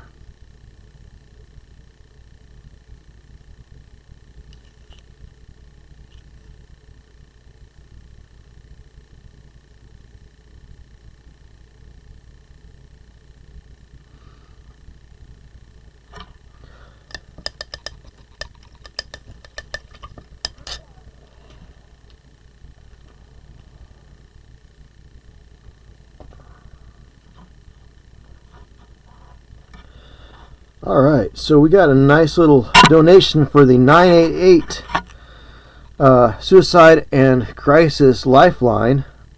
If you're watching on either YouTube or Rumble, on the Twitch side of things, my Twitch channel, same same name. If you'd like to help and donate to the to a mental health, help people with their issues, hop over to Twitch and donate a couple of bucks to the 988 Suicide and Crisis Lifeline. The goal is $250, and we are $20 closer with 141 now. So we're about $109 away from our goal. So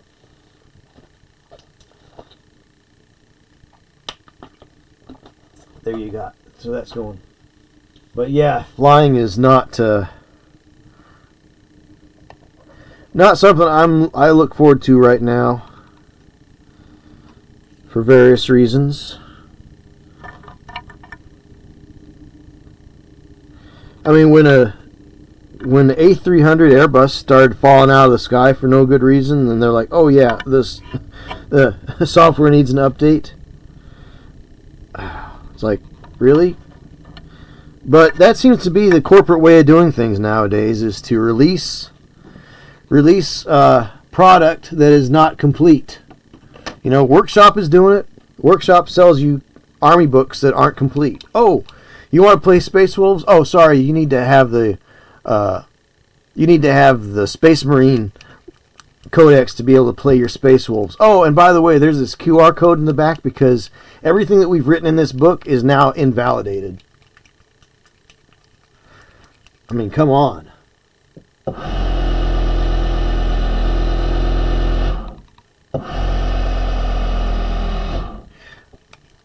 That noise is, of course, my Typhoon Hobbies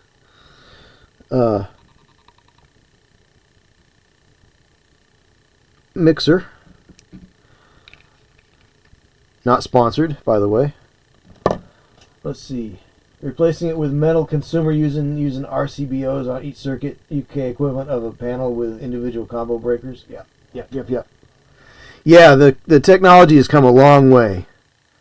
So,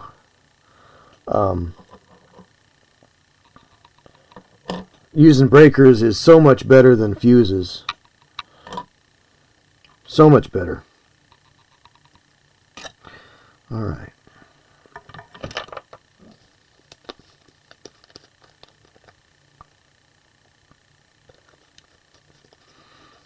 A little drop of Merlin's Magic Medium, and of course we're going for this dark red brown, which is Army Painter War Paint's Oak Brown, which in my opinion this is the best brown paint ever. It's a good base color brown as well if you want to work up from there. So we're going to paint all the brown things brown. So that's this little bag here. That's the quiver here.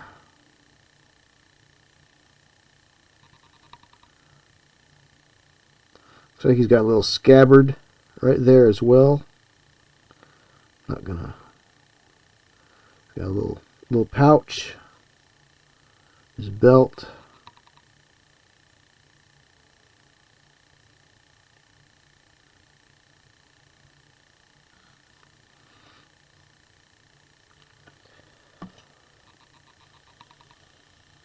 So, in case you didn't know, Patty's Parlor Games has a game out called Mutants.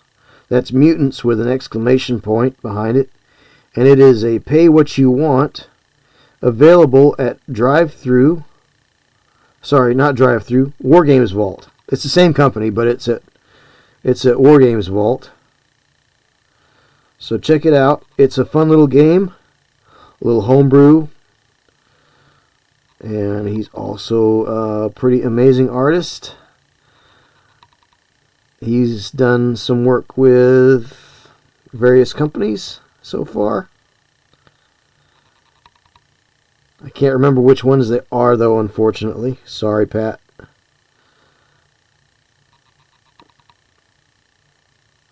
But definitely check out and get your copy of Mutants today at War Games Vault. That's Mutants with an exclamation point at the end. Mutants. Pay what you want at War Games Vault.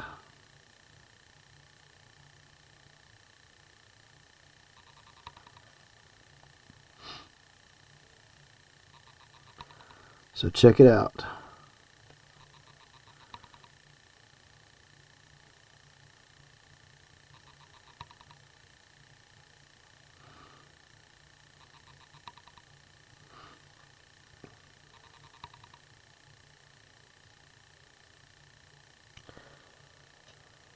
Let's see.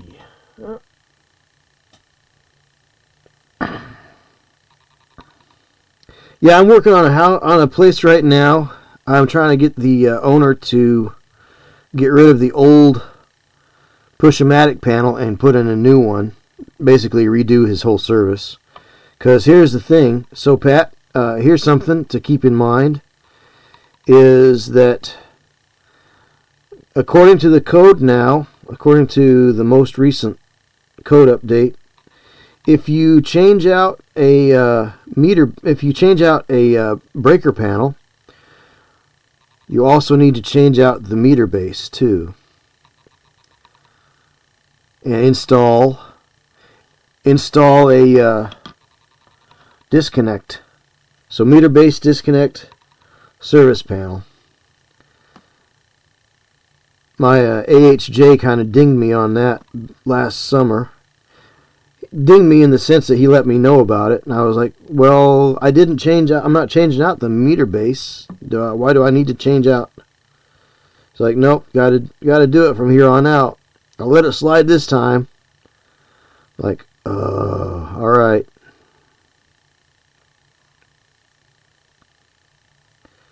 So I've got a customer I'm trying to have them, because they've got a lot of work going on in this little house of theirs, and I'm like, well, if I'm gonna do all this, I would suggest getting a new panel.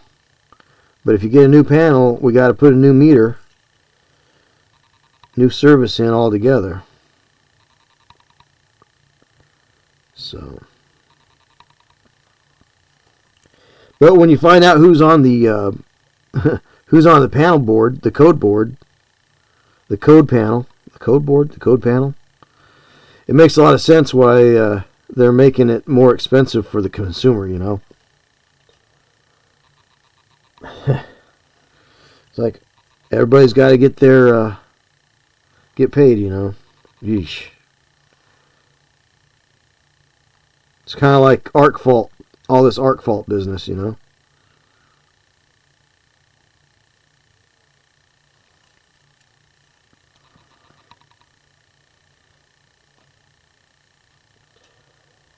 Going full shebang, new earth rods and everything. Currently our main earth is actually too small. Yeah,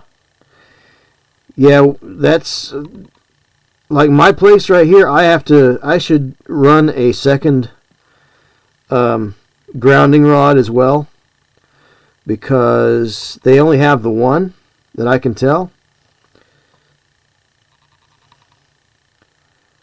And you install it at the first means of disconnect. So wherever you have your meter base disconnect is where you install the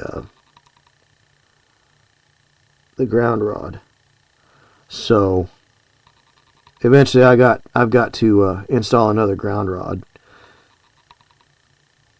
because I don't think they installed two of them. It looks like they only got the one.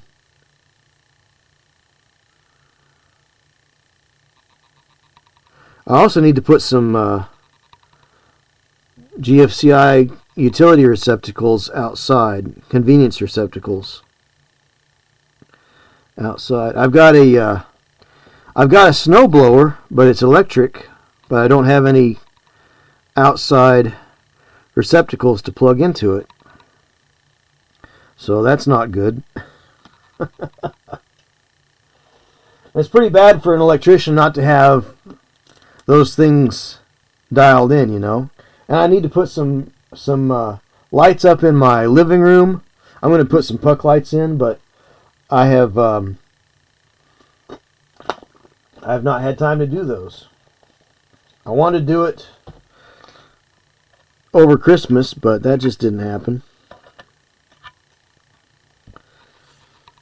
Dealing with some other things.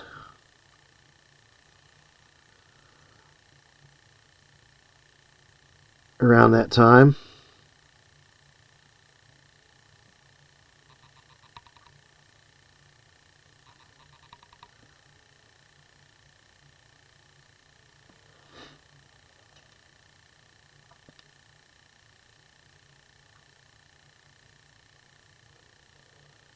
It's a break because we do have our duties.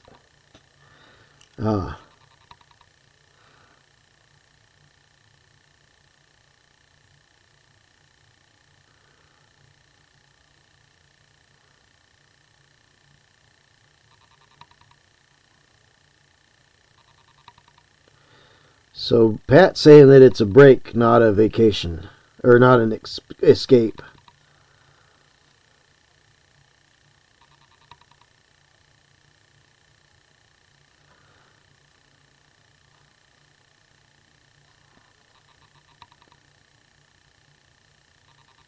But no, Tolkien had something to say when people were criticizing his work as escapist fantasy. He had something to say about escape. And we use it as a pejorative, but it surely shouldn't be. So.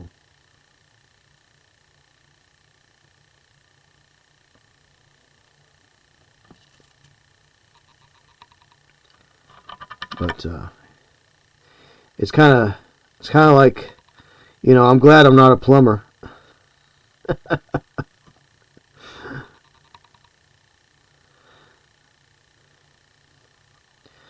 Growing up, my whole family did electrical work. So growing up, the panel in our house was, my dad just ran, because it was an older house that he bought, and so when he did stuff, he just ran things in to the panel out through the front just to be temporary. Well, temporary is never temporary, right? So growing up, the panel was on the back porch, and it was always it was just in a bad, it just looked bad. Which, on the job, his work was always immaculate, but at home, he just kind of jammed him in there. He finally fixed it by the time I left home, It was funny. I left home and he actually got some of that stuff done up right. Finally had the time for it.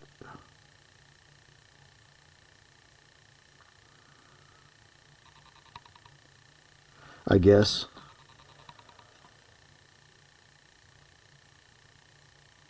Let's see, found the old one. It's outside, but might as well be indoors. It's right up at the exterior wall. They put in multiple rods here, to my knowledge. Yeah, here they require two rods. 6 feet apart, heretic. So, and we can put them as close, we can put them close to the building if we want. Usually do. Sometimes we put them right in the foundation as UFers, depending on what they want. So.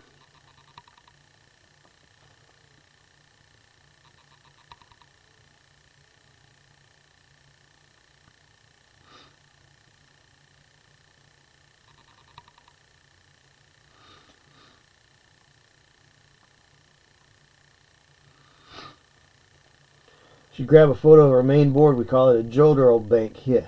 Huh. Never heard that one.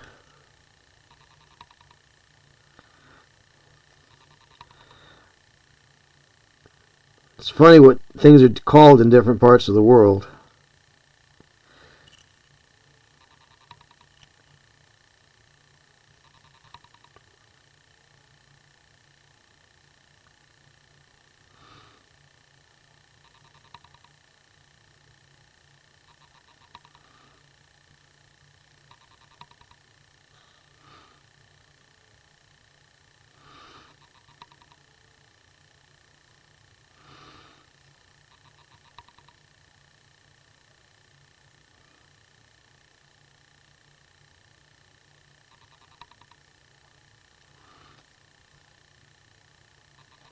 I wonder if Jodrell was a is that a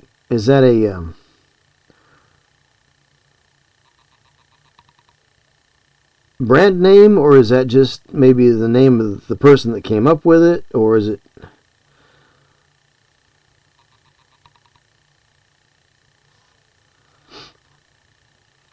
Because there are some things that, like here, we call diagonal wire cutters. We call them dikes. I don't know why we do. It's like channel locks, any kind of adjustable plier, not adjustable wrench, but adjustable plier. We call channel locks, even if they're not by Channel Lock, because Channel Lock was the company that made them first.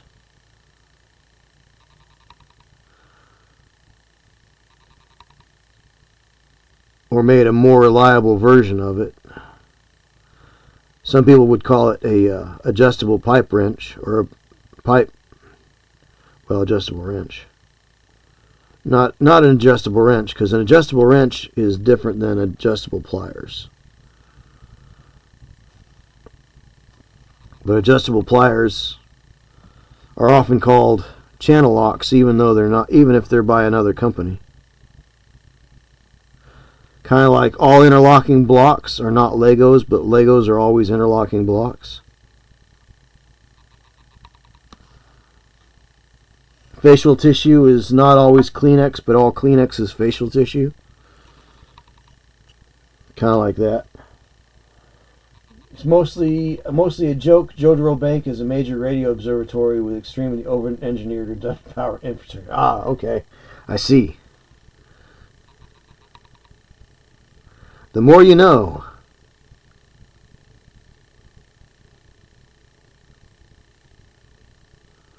That's pretty neat.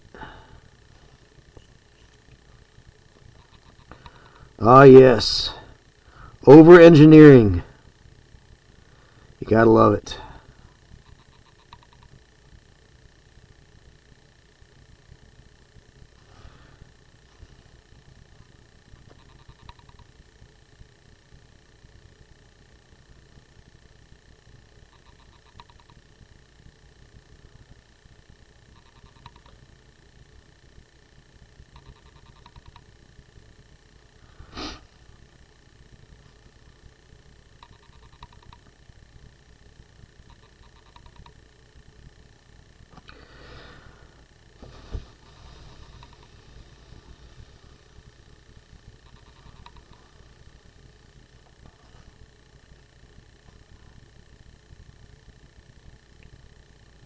Huh, this goblin has boots. He's got a little tourniquet here on his leg. I guess he's expecting to get into some heavy stuff. Got a tourniquet. These little belt that he's got here. He's got a little armor over here on this leg. We'll do that strap up there.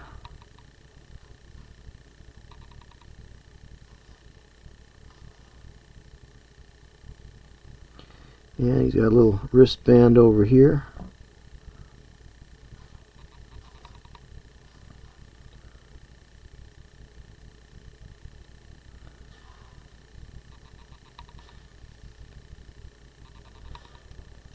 So, Midrill, how's it going? Band-Aid gets real mad when you don't call them Band-Aid brand adhesive bandages. Yeah.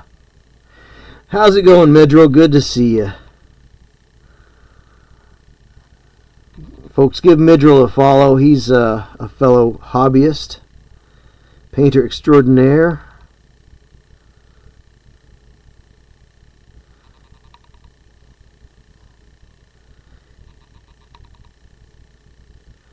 Give him a follow over here on the Twitch if you would like.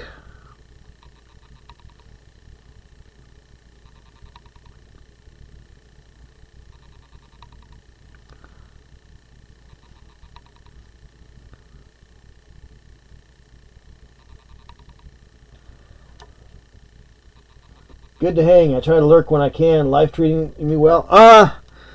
Well, yes and no. So this is, I told this story before, but Christmas Day, I was waiting on an assistant to come help me with a project. Well, he didn't show. So I was like, well, I can't get this done without somebody here. So I was like, well, let me take this cash that I have. Because sometimes people will give you tips in my job. So so I had some cash. I was like, well, let me do something constructive today. So I have to do what's called continuing education to maintain my license status. So I was like, well, let me go ahead and take this cash down to the bank. I'll deposit that, and then I will go home and do my continuing education class for my licensing. So it was Christmas Day, so I took the cash down to the bank and I gave it to the gal, and she gave me my slip back with my balance on it, and it said $53. And I said, wait a minute, I said, that's, first of all, I just gave you 100 and blah, whatever it was like over $100 in cash that I've received in tips over the last that I received in tips. Especially with the weather's bad outside, people will sometimes throw a little extra on top of the bill. So it's kind of cool. Sometimes it happens. I don't count on it by any means, but sometimes it happens. So I had some money. And so anyhow, I said, wait a minute. I should have a lot more in there than that, because, you know, so she had it. So I said, well, can I get a can you print me off a statement for the last couple of months, because that does not track. I'm like, I should have, because I was counting my Christmas bonus. That was $1,400 right there, plus my paychecks, because I have direct deposit. Well, I looked, and those deposits hadn't been made. I knew those deposits had been, those checks had been written, but they were not deposited. So I was like, what in the world? So I went to my office and I said, hey, what gives? And evidently somebody had emailed my office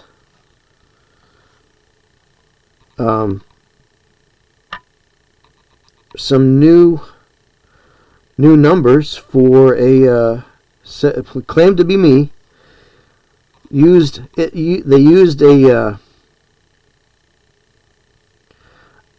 and the end of the letter was like my outro that I only ever use when I'm dealing with clients or on my LinkedIn.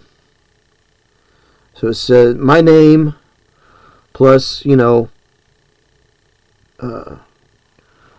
electrician, crew leader, blah blah blah, all that stuff.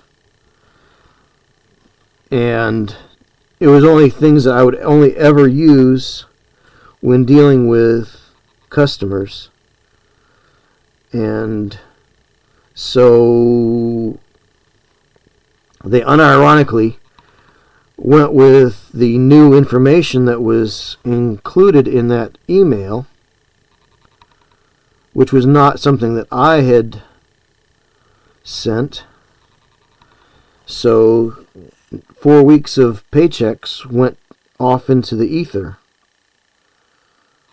So they rewrote those checks out to me, but that still doesn't change the fact that I was out another $4,500 that I had in my bank account that I burnt through you know, between mortgage and bills and everything. Plus, I did buy some equipment for the channel. Unfortunately, the one thing that I really needed to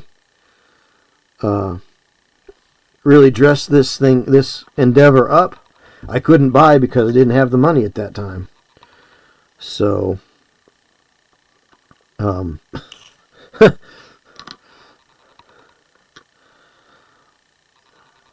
so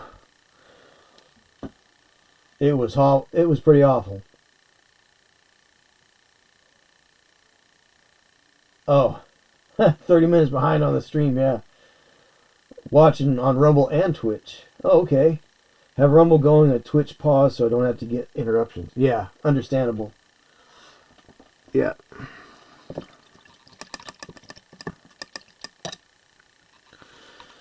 So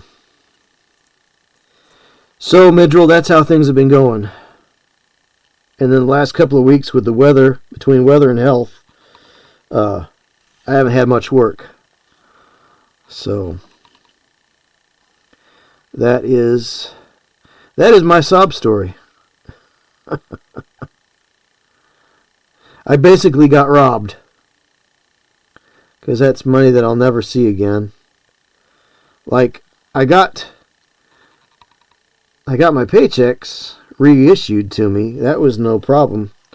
Work was okay with that, but like, I can't say, okay, now the money that I burnt through that I wouldn't have burned through otherwise, because I'm pretty frugal, and so the money that I wouldn't have burnt through otherwise, I'll never see that again, because that was my, you always have like a landing pad, right? Where it's like, this is the money, this is where I stop spending. I don't, just because I have $4,000 in the bank doesn't mean I have to spend that. So that was my emergency fund. Well, I went through my emergency fund without knowing it. So have to make that up here eventually somehow. Yeah, shambles. Shambles. That's a good way to put it, Midrell.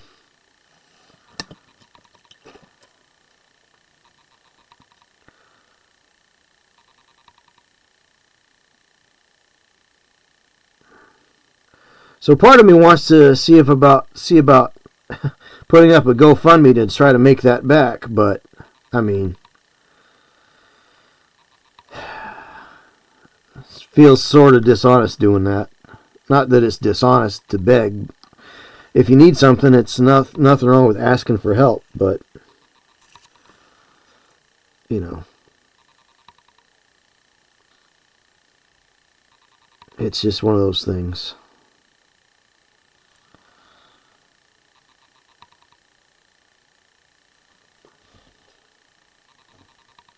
Yeah, it does. Oh, we got some subs going on here. 1, 2, 3, 4, 5 subs. 5 anonymous subs. Awesome. Woohoo! That is terrific.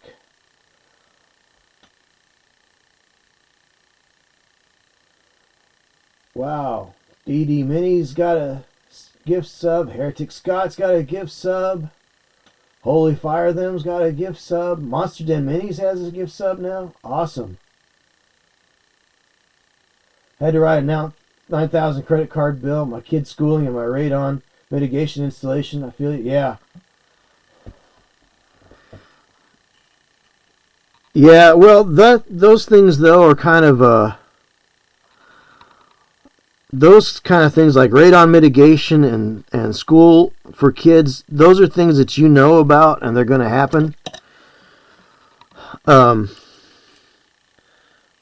not knowing, because I would get my notice that my pay stub would come in a text message from my work, And so I knew that there was a pay stub there, so I just figured it was going into my account.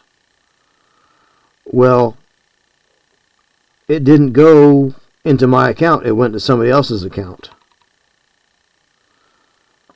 And I didn't really pay attention.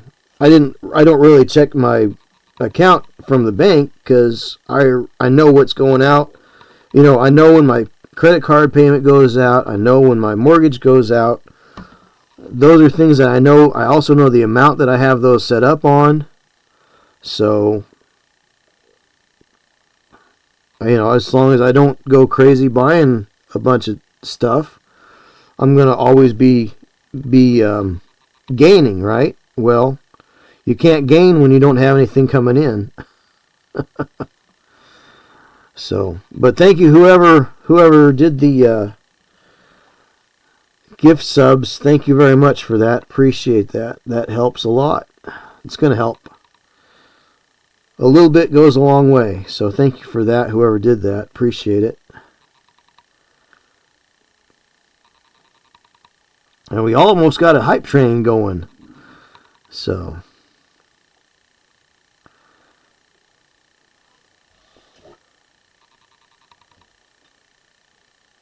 yep. All right, Midril. Have fun at your stream. Hopefully that goes well for you.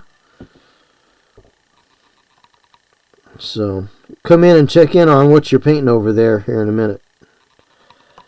So, I go till 11, so we got another hour and 15 minutes left in tonight's stream.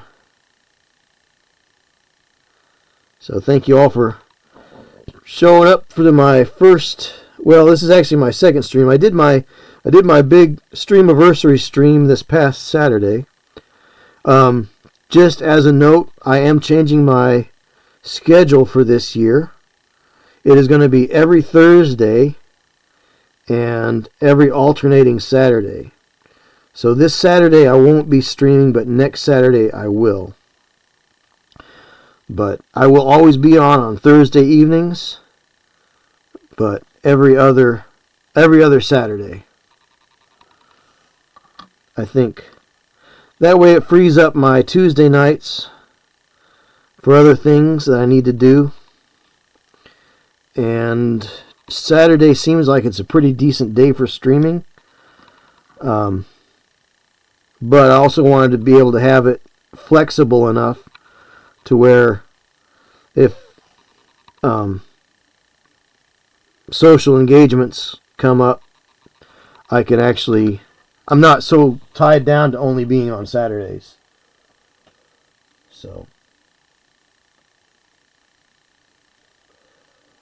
Pat says on Rumble, he says he may have to change his schedule for a while too, depending on a commercial job night shift. Yep. I've had to do that before, Pat. I've done, especially where I've done remodels, especially Walmart goes through and remodels their stuff every now and then, and we've had some of those. So that was night shift stuff. So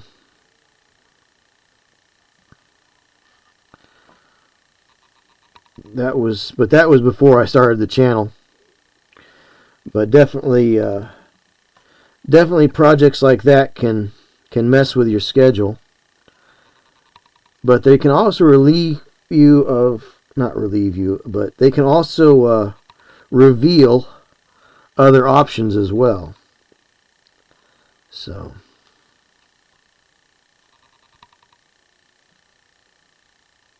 wow, it just got cold in here. Very strange. Earned a hype chest. Let's open the hype chest and see what we've won here. All right. We've got a new emote.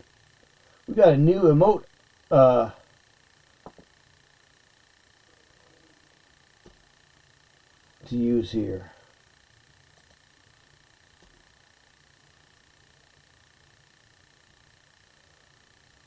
Pretty cool.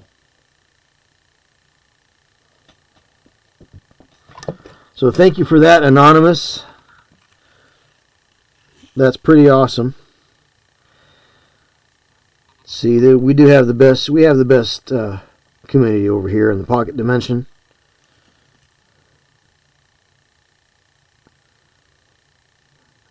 And I'm glad that I've got everybody watching on Rumble and Twitch and YouTube. I'm glad that Twitch finally pulled their thumb out and started allowing people to watch on multiple platforms too. So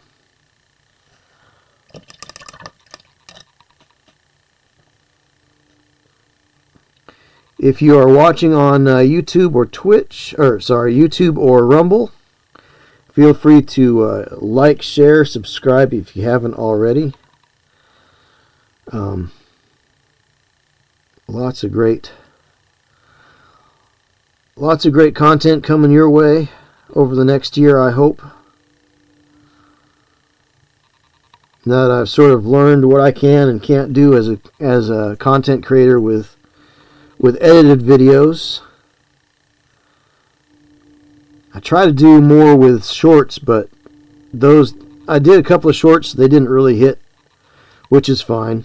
I mean, I think I got 20 or 25 views out of the shorts that I did with Pumpkin. But, oh well.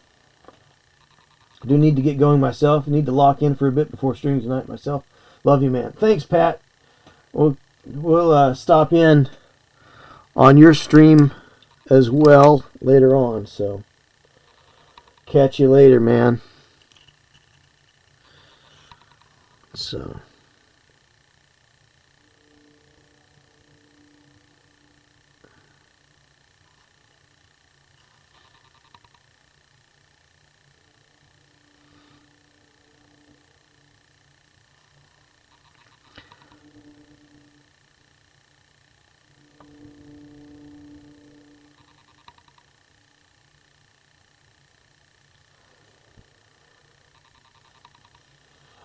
So, I'm going to take a bio break here in a minute, I think.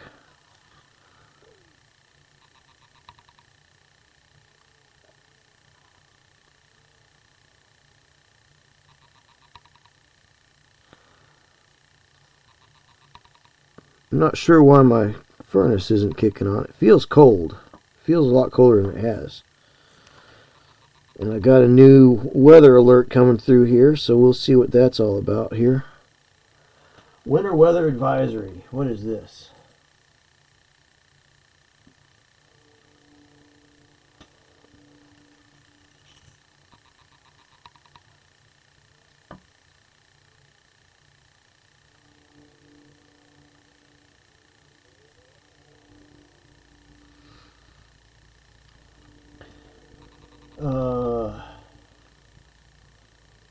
Well, mostly cloudy.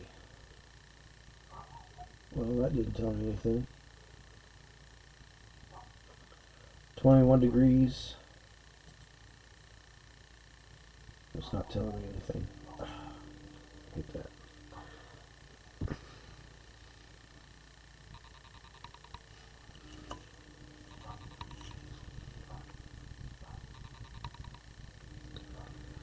Next door neighbor dog.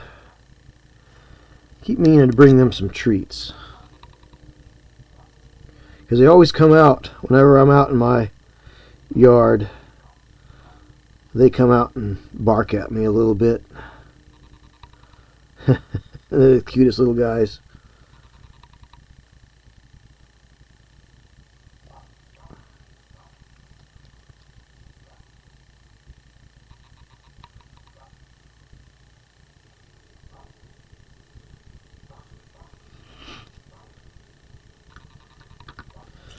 Let's see. Boots, straps, boots and straps, boots and straps and boots and straps and boots and straps and boots and straps, boots and straps.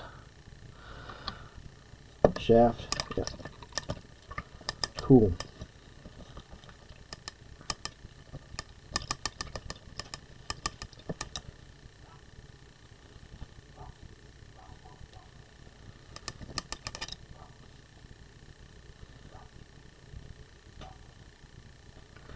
All right, I'm going to take a quick little bio break and be back in just a minute.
Okay, we are back.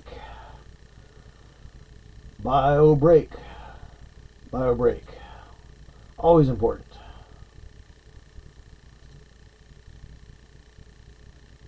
Alright. Okie dokie. Here we go. So, where are we at? Okay.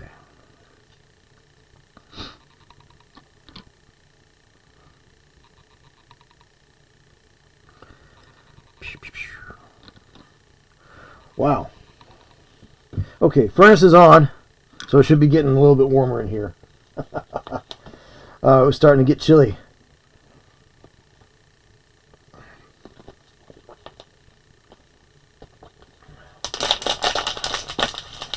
All right. All right, so we got another hour to go here. I haven't sat down and done a 4-hour stream for a long time. I mean, this past Saturday's stream was it was nearly 11 hours. But so.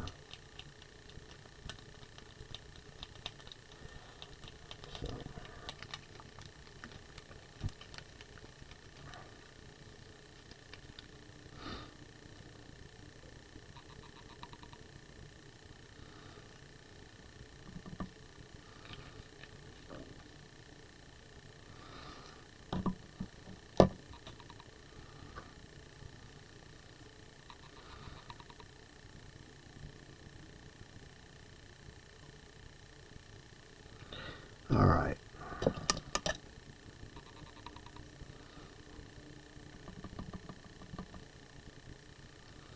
Let's see.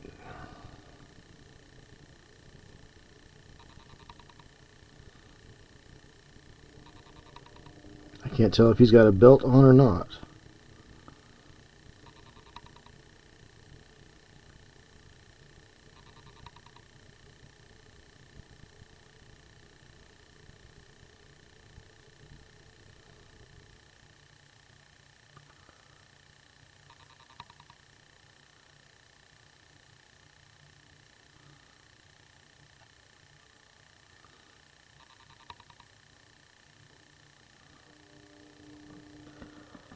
Let's see, what else is going on over here?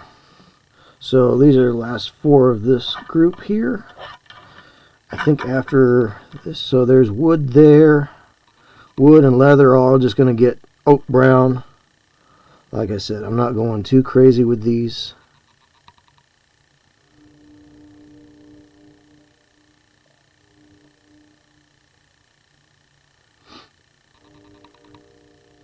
And I could do maybe some sort of crest work, iconography or something on the shields. Or I could just leave them be.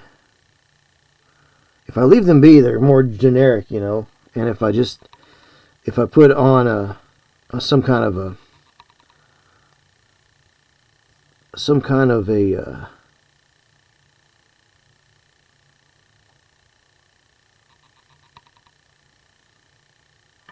icon on there, then I'd have to start worrying about telling a story, right? Of course, I do like to tell a story with my miniatures, but at the same time, keep them from being maybe placed in a time and place or in a fictional universe.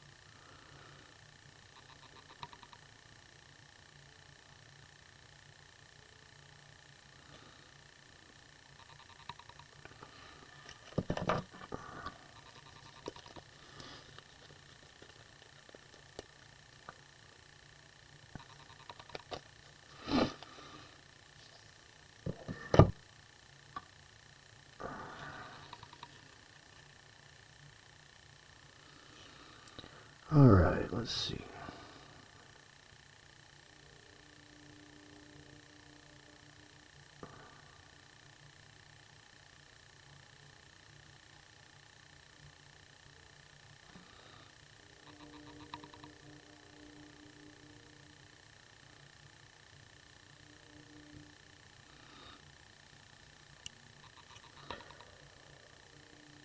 Oh, chat's quiet. That's okay too. Nothing wrong with quiet.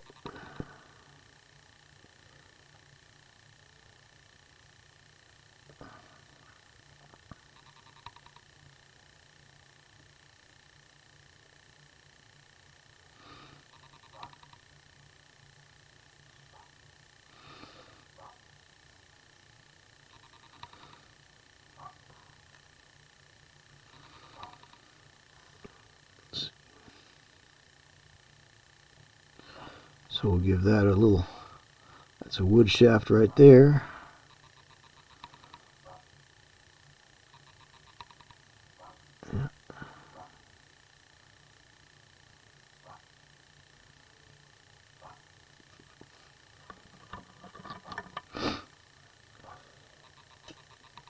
Usually want to go till 11, but man, I'm starting to fade a little bit.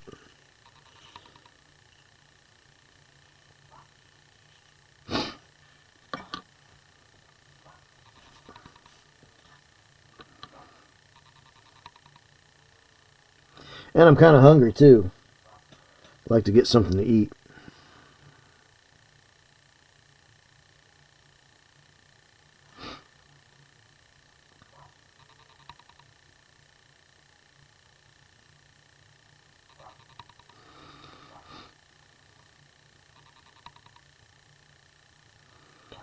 But thank you to the anonymous gift giver who gave out a lot of gift subs there tonight.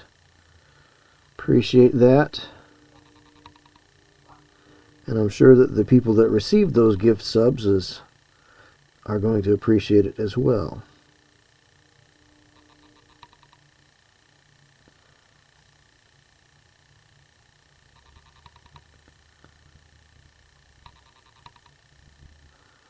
So,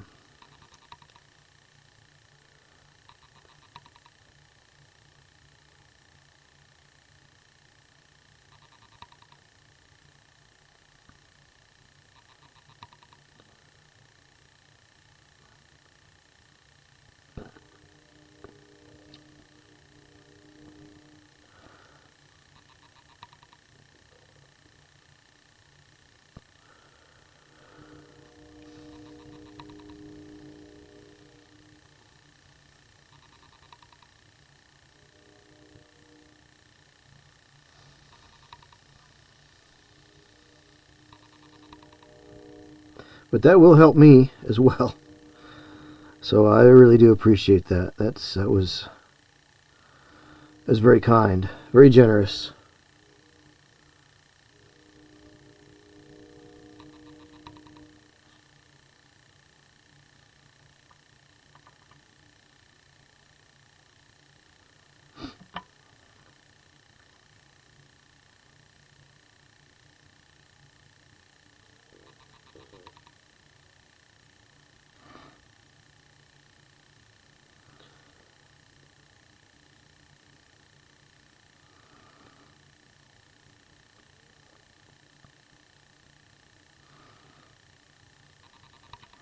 So what I like here, what I've been doing with this particular group of figures, because I went with a very cold skin color, that turquoise, dark turquoise to light turquoise, I'm trying to stay in more with the warm skin, more with the warm tones for all the gear and the like. So I think that's gonna work out okay.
Need a little drink of water here. Drink a little water. Water! Was Bruce Lee's favorite drink? Water! For this and more pun jokes and dad humor from a non-dad person, tune in on Thursday nights at 7 o'clock and paint all the things with JP Got Rockets.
Quiet time, the last hour of the show. Quiet time. But we'll probably raid out to Midrill. Go stop in his channel real quick on Twitch. And then I don't know how to raid out. I know Rumble can raid, but I don't know how to do that. Unfortunately, YouTube doesn't raid, so whenever we get done with YouTube, we'll end stream on YouTube, and then we'll end stream on Rumble, and then we'll just go and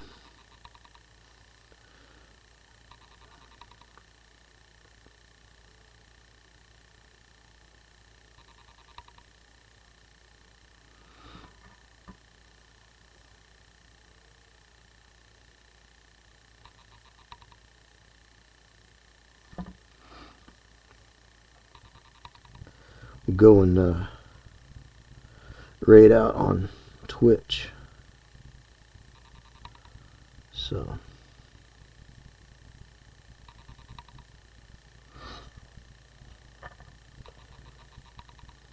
anyhow,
okay, cool.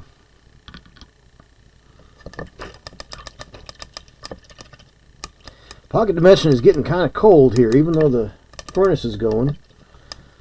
I've got a register blowing right back here out of the wall back here behind me. So it should be getting warmer in here. But I'm not having a good time at the moment. Whew. I think I'll let those dry and get to them next time. I think I don't want to paint on those anymore right now.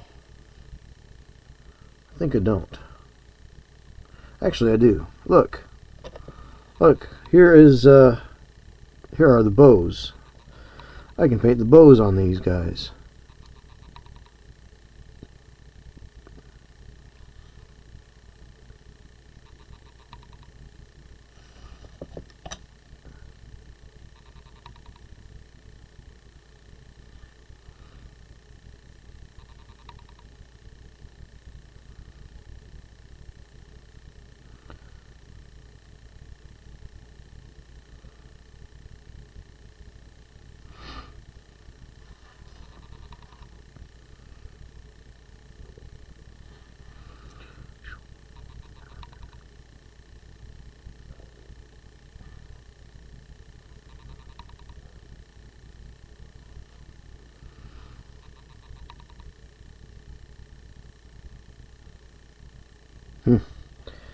Oof.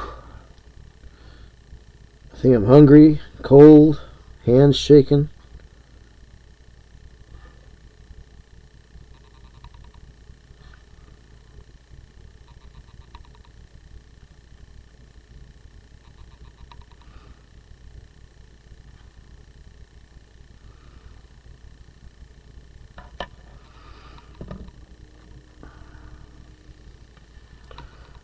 Could do the metallic bits on these.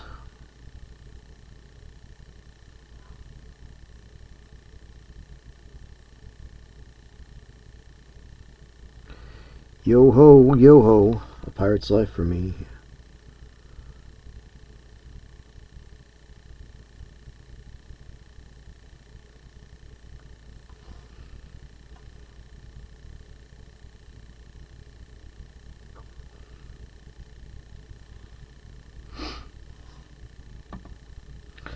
We are $109 away from our goal for the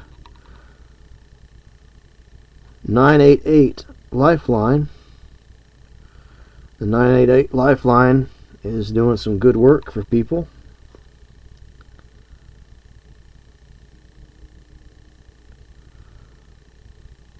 They take care of all sorts of people.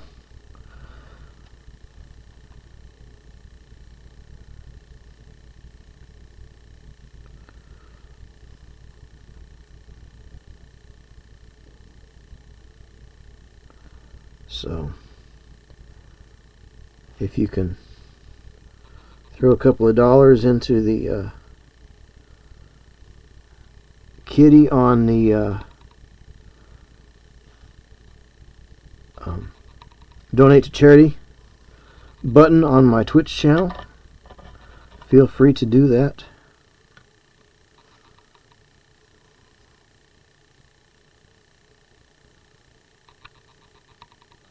Of course, I don't get anything out of it, but we all feel good by helping somebody, even helping a stranger. The goal is $250, and we are at $141 right now. So,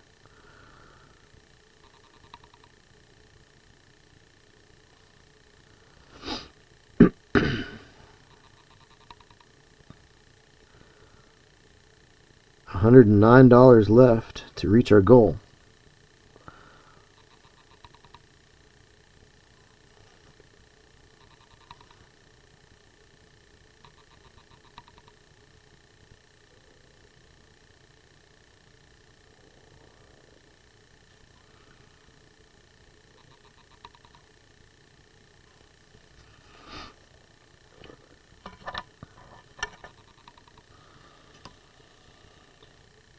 All right.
All right.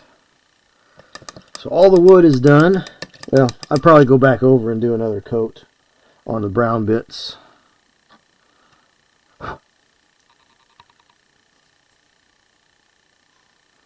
Because that green kind of pushes through and darkens it up a bit.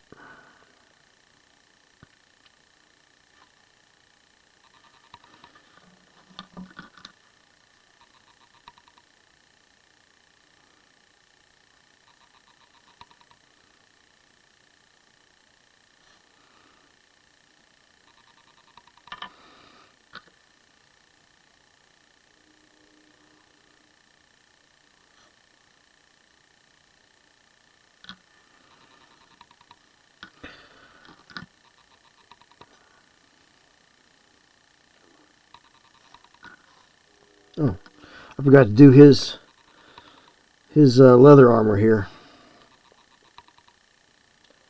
So we'll do that.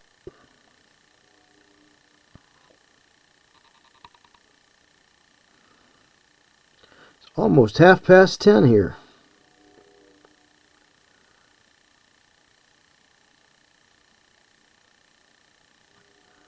That is just fine.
All right.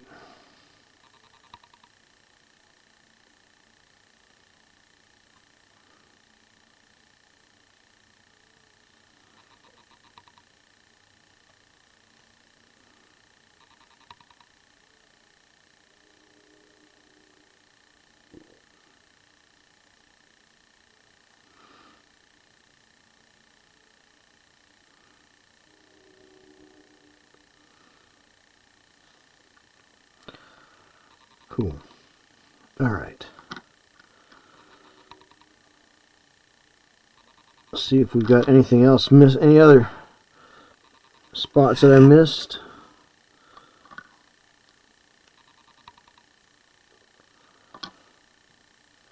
Probably did. I know I say I usually want to go till 11, but I think I'm gonna. I don't know. Do I want to hang it up for tonight? I don't know. I really don't want to hang it up for tonight, but I would like to go put myself under the covers because it is chilly. It is kind of chilly. And I'm getting tired. And I'd like to go to work tomorrow if I can get out of the driveway finally. If the plow trucks didn't plow me in again. So, I don't know. Ah! Gross.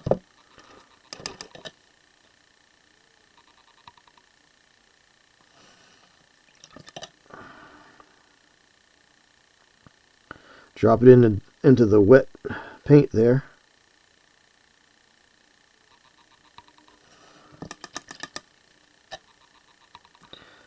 Clean that right off. We'll just mop it right away.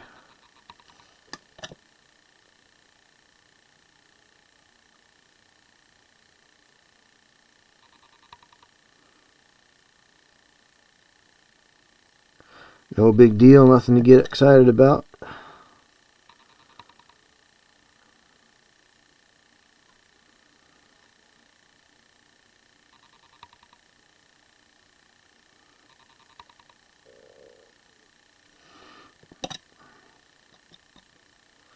Just mop it right away.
Cool.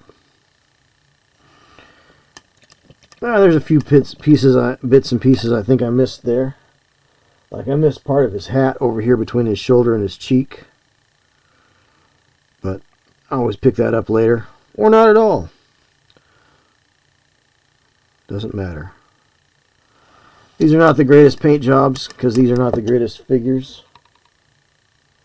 So I'm not going to worry too much about them. I just want to get something that's cool for people to play with. You know, and if you're doing introductory games, most people are just going to be interested in seeing a cool game and playing something cool.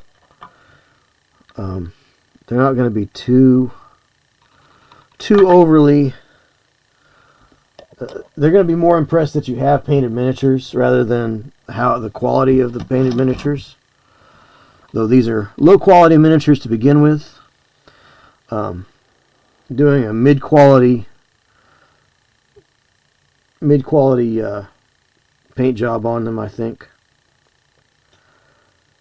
So I'm getting a little wore out here.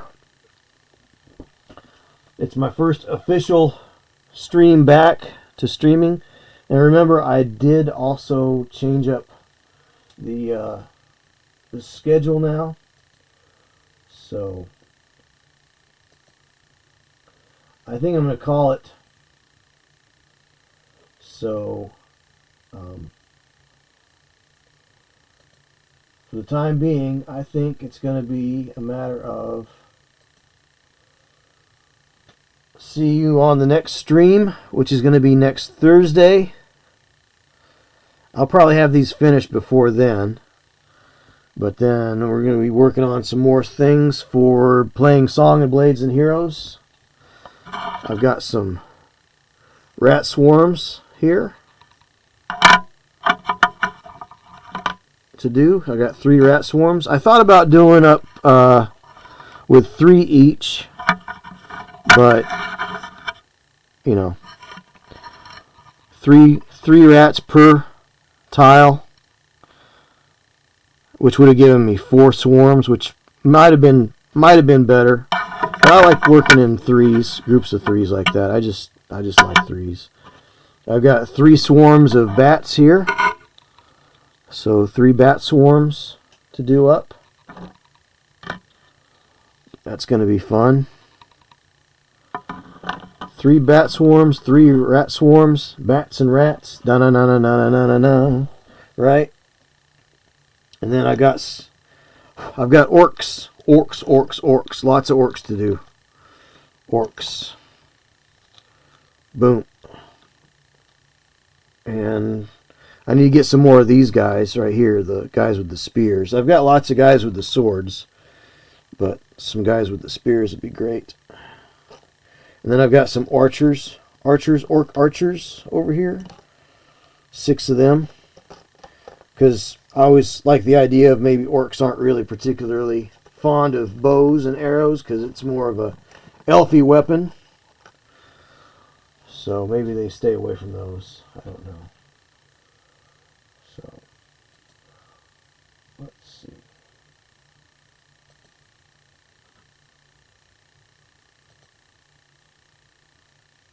So as I often say, it is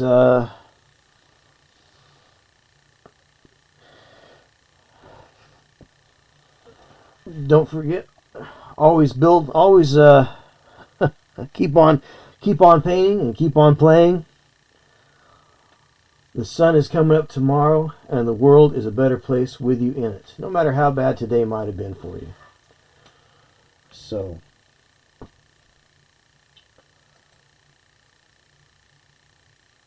and then